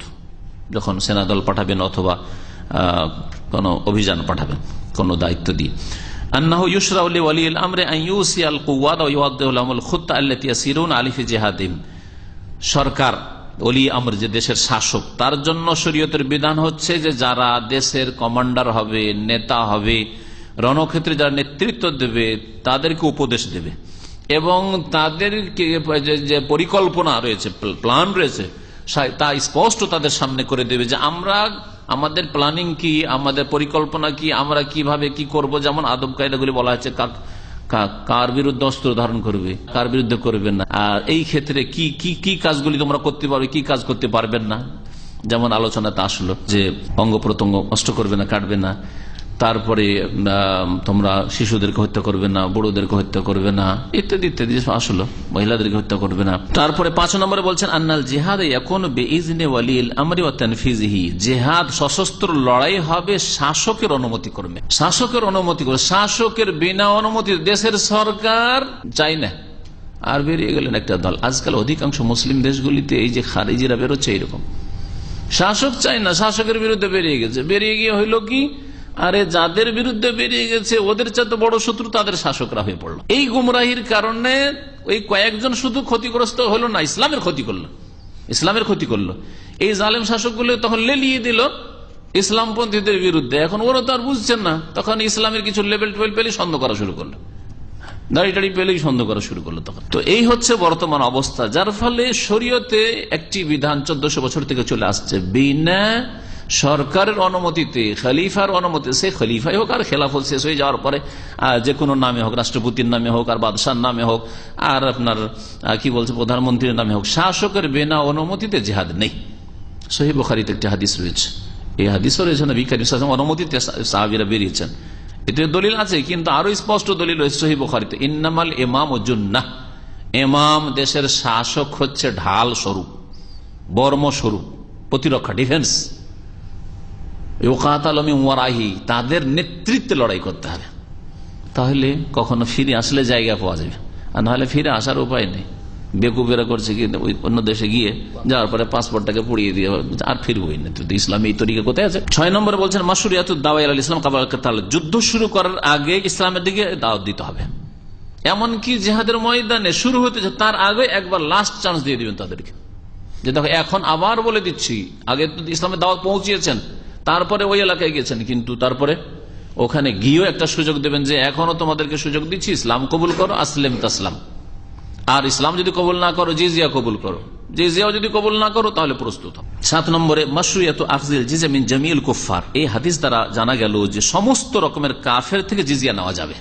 যেমন আমি বিস্তারিত বললাম, ইহুদি নাসারা থেকে নেওয়া যাবে, মজুস অগ্নি পূজক থেকেও নেওয়া যাবে, যা হাদিস আর আয়াত দ্বারা প্রমাণিত, আর এইরকমের মুশরিকদের থেকে নেওয়া যাবে। যেমন নবী করিম সাল্লাল্লাহু আলাইহি ওয়াসাল্লাম এখানে বলেছেন যে যে কোনো কাফেরদের সম্পর্কে বলেছেন। তারা যদি না মেনে নেয় তাহলে কি করো, ইসলাম যদি না মানে তাহলে তাদের কাছ থেকে ফাস আলহমুল জিজিয়া, এই কাফেরদের কাছ থেকে জিজিয়া চেয়ে না। এখানে বলা হয়নি যে শুধু বিশেষ ধরনের কাফেরদের কাছ থেকে নাও। 8 নম্বরে নিষেধ করা হয়েছে আন্নাহি আন কাতলিস সিবিয়ান, নিষেধ করা হয়েছে শিশু ছেলে মেয়ে, নাবালক ছেলে মেয়েদেরকে হত্যা করতে। 9 নম্বর আন্নাহি আন তামসিল বিল কাতলা, যারা নিহত হয়েছে কাফের বিরোধী তাদের মুসলা করা মানে অঙ্গহানি করা, অঙ্গ প্রত্যঙ্গ কেটে নেওয়া, এসব ইসলামী হারাম। 10 নম্বর আন্নাহি আনিল গুলুল ওয়াল খিয়ানা ফিল উহুদ, চুক্তিতে কোন রকমের খেয়ানত করা, বিশ্বাসঘাতকতা, ধোঁকাবাজি অথবা চুরি করা, বেঈমানি করা, দুর্নীতি করা, এগুলি হারাম, নিষেধ করা হয়েছে। 11 নম্বর এহতেরাম জিম্মাতিল্লাহ জিম্মাতে নবীহি, আল্লাহর চুক্তি এবং তার নবীর চুক্তির শ্রদ্ধা সম্মান করা। এই শ্রদ্ধা সম্মানের উদ্দেশ্যে আল্লাহ এবং রসুলের চুক্তির কথা বলবেন না, কারণ কি জানি আল্লাহ এবং রসুলের চুক্তির কথা বলে আমরা হয়তো পালন করতে পারলাম না, নিজে চুক্তি করেছিলাম নিজে পালন করলাম না, দোষ আমার উপরে চাপলো। ওয়াল ফারকু বাইনাহু বাইনা জিম্মাতিল মুসলিমিন, আর এই দুটোর মাঝে মানে আল্লাহ এবং রসুলের চুক্তি আর মুসলিমদের চুক্তির মাঝে পার্থক্য রয়েছে। আপনি এমনি সাধারণভাবে বুঝেন, এটাকে একটু বুঝাই তাহলে আরো স্পষ্ট বুঝবেন। আপনি একটা প্রতিষ্ঠানে কাজ করেন, আমরা কাজ করি, ঠিক না? এখানে আমি যদি কোনো কারোর সাথে গিয়ে কথা বলি, কোনো প্রমিশ করি, ওয়াদা করি, তাহলে আমি আপনার সাথে ওয়াদা করছি, ঠিক না? যদি ওখানে গিয়ে বলি যে আমার বস, আমার ডাইরেক্টর, হ্যাঁ আমার কফিল আপনার সাথে ওয়াদা করছে, এ কথা বলেন, দুটোতে পার্থক্য আছে না নেই? আবার আমার কফিলের পক্ষ থেকে বলছে আপনাকে আমার কফিল ওয়াদা করছে, এই ওয়াদা করে চলে আসলে শেষে দিল ওয়াদা খেলাপি করে দিলেন, পুরা করে দিতে পারলেন না যে এই বেনিফিট গুলো তোমাদের দেওয়া হবে বা এই রকম সুযোগ সুবিধা দেওয়া হবে, এই রকমের তোমাকে ফ্যাসিলিটি দেওয়া হবে, এইসব বললে আসলেন কফিলের নাম নিয়ে, বসের নাম নিয়ে, জেনারেল ম্যানেজার নাম নিয়ে, ডাইরেক্টর নাম নিয়ে করতে পারলেন না। তা দোষ কার উপরে চাপলো? আপনার প্রতিষ্ঠান ইসলামী সেন্টারের উপর চাপলো, আলবাসাম গ্রুপের উপর চাপলো, অমুক কোম্পানির উপর চাপলো না? কিন্তু না, আমি কোম্পানি একজন প্রতিনিধি গেছি, আমার সাথে চুক্তি হলো, আমার সাথে চুক্তি আপনার, তাহলে দোষটা আমার উপরে চাপবে আর অন্যদের উপর চাপবে না। তো এইটা যদি সাধারণ ক্ষেত্রে হয়, অথচ ওরাও মানুষ আর আপনি মানুষ, তাহলে সেখানে আল্লাহ পাকের কথা এবং তার রাসূল সাল্লাল্লাহু আলাইহি ওয়াসাল্লামের কথা যদি হয় তাহলে কত পার্থক্য রয়েছে। 12 নম্বরে তালাবুল এহতিয়াত আনিল উকুফ ফিল মাহজুর, নিষিদ্ধ বা নাজায়েজ হারাম কাজে লিপ্ত হওয়ার ক্ষেত্রে অধিক সতর্কতা অবলম্বন করা। সতর্কতা, এটা সতর্কতামূলক। আল্লাহ এবং রাসূলের চুক্তির কথা কেন বলবেন না? সতর্কতামূলক, কি জানি কি হয় না হয়, পুরা করতে পারি কি না পারি। 13 নম্বরে জানতে পারলাম আন্নাল মুজতাহিদা ইউখতি ওয়া ইসিব, যেই ব্যক্তি শরীয়তের মাসলা মাসাইল নিয়ে, আকীদাই হোক আর অন্যান্য ইবাদতের মাসলা হোক আর ফিকহের মাসলা হোক আর হালাল হারামের মাসলা হোক, এই ক্ষেত্রে ঠিকও বলতে পারে আবার ভুল, যে কোনো মুজতাহিদ, ইমাম আবু হানিফা, শাফি, মালিক, আহমদ তাদেরকে বলেন, আর তার আগের সাহাবাই কেরামরা তারা মুজতাহিদ তাদেরকে বলেন, আর তাবেঈনদের বলেন, আর আজকালকার যুগের বড় বড় আলেমদের কথা বলেন, যে উলামায়ে কেরামরা দ্বীনের খেদমত করছেন, তারা ঠিকও বলতে পারেন আবার ভুলও করতে পারেন। কেউ ভুলের ঊর্ধ্বে না, একমাত্র আল্লাহ রাব্বুল আলামিন এবং তার রাসূল সাল্লাল্লাহু আলাইহি ওয়াসাল্লাম। রাসূল কেন ভুলের ঊর্ধ্বে? কারণ তার কাছে ওহী হয়েছে, ওহী ছাড়া কথা বলেননি। আর আমরা না, আমাদের কাছে আসমানি সতর্কতা আসবে না ভুল করলে, ভুলের উপর সারা জীবন থেকে গেলাম হয়তো। সুতরাং আমাদের ভুল হয়ে যেতে পারে এবং ভুলের উপর চিরকাল থেকে যেতে পারে, আল্লাহ যেন মাফ করে দেন। কখনো কারো অন্ধ অনুসরণ এই জন্য জায়েজ না, এই জন্য তাকলিদে শাখসি, অন্ধভাবে একজনের অনুসরণ করা আর তাতে হককে সত্যকে সীমিত মনে করা, এটা জায়েজ নয় কখনো। যে হানাফি মযহাবে 100% হক রয়েছে, শাফি মযহাবে 100% হক সত্য রয়েছে, মালিকি মযহাবে 100% 100% হক রয়েছে, আর হাম্বলি মযহাবে 100% হক রয়েছে, একটি কিছু ভুল টুল নাই আর ভুল হইতে পারে না, এটা নাই। আর তার সাথে সাথে মনে রাখবেন যে তারা মেহনত করেছেন, মেহনত করে যদি ঠিক সিদ্ধান্তে উপনীত হতে পারেন, পৌঁছিতে পারেন, তাহলে ডবল নেকি পেয়েছেন। আর যদি ভুল করে থাকেন তাহলে মেহনতের পরিশ্রমের বিনিময়ে 1 নেকি পেয়েছেন, 1 গুণ নেকি পেয়েছেন, 1 গুণ না হয় 2 গুণ। আমরা যখন আমাদের জন্য ভুল স্পষ্ট হয়ে যাবে তখন তাদের মানা জায়েজ নাই। এত বড় আলেম ছিলেন, এত বড় আমির ছিলেন, এত বড় হুজুর ছিলেন, এত বড় শেখ ছিলেন, এইসব কথা চলবে না। এত বড় ইমাম ছিলেন না, তাহেদ ইউখতি, ভুল করতে পারেন, ইউসিব আর ঠিকও বলতে পারেন। ওয়াল ফারকু বাইনা হুকমিল্লাহ ওয়া হুকমিল উলামা, আল্লাহর ফয়সালা আর আলেমদের ফয়সালায় পার্থক্য রয়েছে। আল্লাহর ফয়সালা যেটা কোরআন হাদিসে আসলে আছে, আর আলেম ওলামার ফয়সালা কোরআন হাদিস থেকে নেওয়ার চেষ্টা করা হয়েছে, হতে পারে কোরআন হাদিসের ফয়সালাটা ওটা নয়, আর কিছু ছিল। 14 নম্বরে বলছেন আল ইরশাদ ইলা ইরতিকাবি আকাল্লিল আমরাইন খাতারান, দুটো যদি ক্ষতিকর দিক থাকে, আপনার সামনে দুটো ক্ষতিকর দিক, ওর মধ্যে কোনটা আপনি একটা নিতেই হবে আপনাকে, যেটাতে ক্ষতি কম। আপনাকে যদি বলা হয় যে ভাই বাংলাদেশে বাস করেন, আর না হলে চলেছেন কানাডা চলেছেন, কোনটা নেবেন আপনি? বাংলাদেশে আলহামদুলিল্লাহ 80% মুসলিম আছে, এখনো যদি চেষ্টা করে যে আমি ব্যক্তি জীবনে, পারিবারিক জীবনে, মোটামুটি সামাজিক ক্ষেত্রে, আমার অর্থনীতিতে, আমার রুজি রেজেকে আমি ইসলামিক জীবন গড়বো, রাষ্ট্রনীতি যারা রাষ্ট্রের মালিক তারা জানে, আমি ওখানে আমার ক্ষমতা নেই। পারবেন না? পারবেন না? কিন্তু পশ্চিম দেশে আমি পারবেন না। আমি আমার ছেলে মেয়েকে নামাজি তৈরি করব, আলেমে দিন তৈরি করব, মসজিদে 5 ওয়াক্ত আজান কানে শুনবো, শুনতে পারবেন না? পারবেন না? বাংলাদেশে থেকে পারবেন, ঠিক কিনা? কত মাদ্রাসা, কত দিনই প্রতিষ্ঠান, কত দিনের দায়ী আলেম ওলামা আছে, কিন্তু ওখানে গিয়ে বছরকে বছর চলে যাচ্ছে, একটা আজান শুনতে পান না। এটা কত পার্থক্য হচ্ছে। এটা হচ্ছে দুটোই খাতার, রিস্ক। এখানেও ফিতনা আছে, বহু ফিতনা আছে, নিজের জন্য, নিজের পরিবার পরিজন্ম, আগামী জেনারেশন প্রজন্মের জন্য ফিতনা রয়েছে বাংলাদেশে, কিন্তু তুলনামূলক কম রয়েছে অন্য দেশের সাথে। হ্যাঁ, যখন আবার বাংলাদেশকে সৌদি আরবের সাথে তুলনা করব, তো এই কথাই বলা হয়েছে যে দুটোর মধ্যে যেটাতে ক্ষতি কম সেটাই দিন ইসলামের এটা বিধান, যখন আপনাকে নিতে হচ্ছে যাতে ক্ষতি কম সেটা আপনি গ্রহণ করবেন। 15 নম্বর বলছে মাশরুইয়াতুল ইজতিহাদ ইনদাল হাজা, কিয়ামত পর্যন্ত যদি প্রয়োজন পড়ে তাহলে ইজতিহাদ শরীয়ত সম্মত, অর্থাৎ দিন সম্পর্কে গবেষণার দ্বার খোলা আছে। এমন না যে দিনের গবেষণার দ্বার 4 ইমামের মতের সাথে সাথে ক্লোজ হয়ে গেছে, যেমন মুকাল্লিদগণ বলে থাকেন, হানাফি, শাফি, মালিকি, হাম্বলি, আর কি বলে যে ইজতিহাদের দরজা কি হয়েছে, বন্ধ হয়ে গেছে। এখন আর চিন্তা চেতনার কোনো ক্ষমতা নেই। এখন ওই ভক্ত মুরিদ হওয়া ছাড়া আর যতই বড় বড় আলেম হয়ে যান, আর যতই আরবির পণ্ডিত হয়ে যান কোরআন এবং হাদিসের, ওই হয় হানফি হইতে হবে, না শাফি হইতে হবে, না মালিকি হইতে হবে, না হাম্বলি হইতে হবে, একটা গিয়ারে থাকতে হবে, গিয়ার চেঞ্জ করবেন না। বুঝতে পারছেন না? হানাফি ফতোয়া জয়ীফ, তারপরে শাফিতে যেতে পারবেন, এটা দিয়ে থাকতে হবে, কারণ আপনার ইজতিহাদের ক্ষমতা নেই, আপনি এখন মূর্খ, অকাট মূর্খ, থাকেন একটা গিয়ারে। এটা হচ্ছে মযহাবধারীদের ফতোয়া, কিন্তু এটা ভুল কথা। যখন স্পষ্ট হয়ে যায় আমার সামনে যে আমি জন্মসূত্রে হানাফি, কিন্তু দেখছি যে এই মাসলায় শাফিদের ফতোয়াটা বলিষ্ঠ, কোরআন এবং হাদিসের দলিল তাদের সাথে মজবুত রয়েছে, আমি তখন শাফি। আমি শাফি না, আমি রাসূলুল্লাহ অনুসারী, সেই জন্য। আর যখন দেখবো যে না ইমাম মালিকেরটা মজবুত, ইমাম আহমদ বিন হাম্বলেরটা মজবুত, তখন সেটা নেব। আমি জন্মসূত্রে হাম্বলি, কিন্তু দেখা যায় যে হাম্বলিদের এই ফতোয়া জয়ীফ, তখন ছুঁড়ে ফেলতে হবে। তখন আপনাকে যেই মযহাবের ফতোয়া বা 4 মযহাবের না থেকে যদি অন্য কোথাও থেকে কদাচ হয়তো আছে, হাজারে লাখে একটা হয়তো নেই, কিন্তু যদি থাকে তাহলে সেখান থেকে আপনাকে খুঁজে নিতে হবে, যদি খোঁজার ক্ষমতা থাকে। খোঁজার ক্ষমতা আছে তারপরে নেবেন না, এটা চলবে না। তো ইজতিহাদের দরজা খোলা আছে। ইজতিহাদের দরজা যদি খোলা না থাকে, তারা যে বলছে, তাহলে নতুন নতুন যে সমস্যাগুলি আজকাল দেখা যাচ্ছে মুসলিম সমাজে, এগুলির সমাধান কি করে পাবেন? ফিকহের কিতাব আছে নাকি? মোবাইলের মাসলা আছে, মোবাইলে কতটা কি জায়েজ, ইন্টারনেটের মাসলা ফতোয়া আছে। আচ্ছা না, ইন্টারনেট মোবাইল বলছে এটা যন্ত্র, কিন্তু ব্যবসা, ডিএকশনের ব্যবসা, ডিস্টেনের ব্যবসা, আর তারপরে শেয়ার বাজার, শেয়ার ব্যবসা, ব্যাংকিং সিস্টেম ইত্যাদি ইত্যাদি। এগুলি যে নতুন নতুন যে বিষয়গুলি যেগুলি এসছে, যেগুলো ইমাম আবু হানিফা, শাফি, মালিক, আহমদের যুগে ছিল না, এগুলি সমাধান করতে খুঁজে পাবেন। বোঝা গেছে?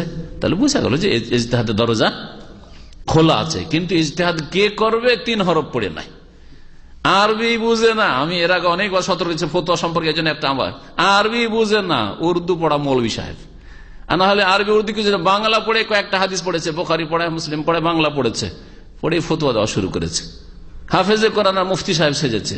এইগুলো হচ্ছে মারাত্মক অপরাধ। কিন্তু যারা কোরআন এবং হাদিস বুঝে, আরবি ভাষা বুঝে, আরবি গ্রামার বুঝে, তারপরে নাসেখ মানসুখ বুঝে, কোনটা রহিত কোনটা রহিতকারী, হ্যাঁ, আর তারপরে কোনটা মুতলাক মুকাইয়াদ বুঝে, যে এটা আম এটা খাস বুঝে, আর বুঝার পরে বলছে আমি কিছুই বুঝলাম না, 30 বছর 40 বছর কোরআন হাদিস পড়ে বলছে কিছুই বুঝলাম না, রে ভাই আমার হানফি হওয়া ছাড়া কোনো উপায় নেই, আমার শাফি হওয়া ছাড়া কোনো উপায় নেই। এটা গুমরাহি, এটা হচ্ছে বিভ্রান্তি। আল্লাহ রাব্বুল আলামিন যেন এরকম বিভ্রান্তি থেকে বাঁচিয়ে রাখেন। তাহলে ভুল দুই দিকে, 3 হরফ পড়ে ইজতিহাদ শুরু করবেন, এটাও জায়েজ নাই। আর সবাই মুকাল্লিদ, একবারে অন্ধ হয়ে যাবেন, কিছুই জানি না, আমরা বুঝি না, অবুঝ। সুতরাং লাগামটা ইমাম সাহেবকে ধরিয়ে দাও, লাগামটা ধরিয়ে দাও, রশিটা ধরিয়ে দাও, যেদিকে টানবে সেদিকে যায়, এটাও ভুল। হক হচ্ছে, সত্য হচ্ছে মাঝামাঝি। আল্লাহ রাব্বুল আলামিন যেন কোরআন এবং হাদিস বুঝার তৌফিক দান করেন এবং কোরআন এবং হাদিসের অনুসরণে তৌফিক দান করেন, রাসূলুল্লাহ সাল্লাল্লাহু আলাইহি সাল্লামের তরিকায় চলার তৌফিক দান করেন। আল্লাহ রাব্বুল আলামিন মুসলিমদেরকে যেন সম্মানিত করেন, মুসলিমদের গুনাহ অন্যায়গুলি আল্লাহ তাআলা মাফ করে দেন, তাদের উপর রহম করে তাদেরকে দ্বীন ইসলামের দিকে ফেরার তৌফিক দান করেন। তাদের শাসকদেরকে, মুসলিমদের শাসকদেরকে আল্লাহ পাক রব্বুল হিদায়াত দান করেন। তাদেরকে আল্লাহ রব্বুল কোরআন এবং হাদিস জানার তৌফিক দান করেন, মানার মন মানসিকতা দান করেন, তাদের গুমরাহি দূর করে দেন। তাদের দ্বারা জাতির যেন কল্যাণ হয়, অকল্যাণ না হয়, এই কামনায় আল্লাহ তোমার কাছে করি। আল্লাহ রাব্বুল আলামিন তুমি আমাদের দোয়া কবুল করো। রব্বানা আতিনা ফিদ দুনিয়া হাসানাহ ওয়া ফিল আখিরাতি হাসানাহ ওয়া কিনা আযাবান নার। সুবহান রাব্বিকা রাব্বিল ইজ্জাতি আম্মা ইয়াসিফুন ওয়া সালামুন আলাল মুরসালিন ওয়াল হামদুলিল্লাহি রাব্বিল আলামিন।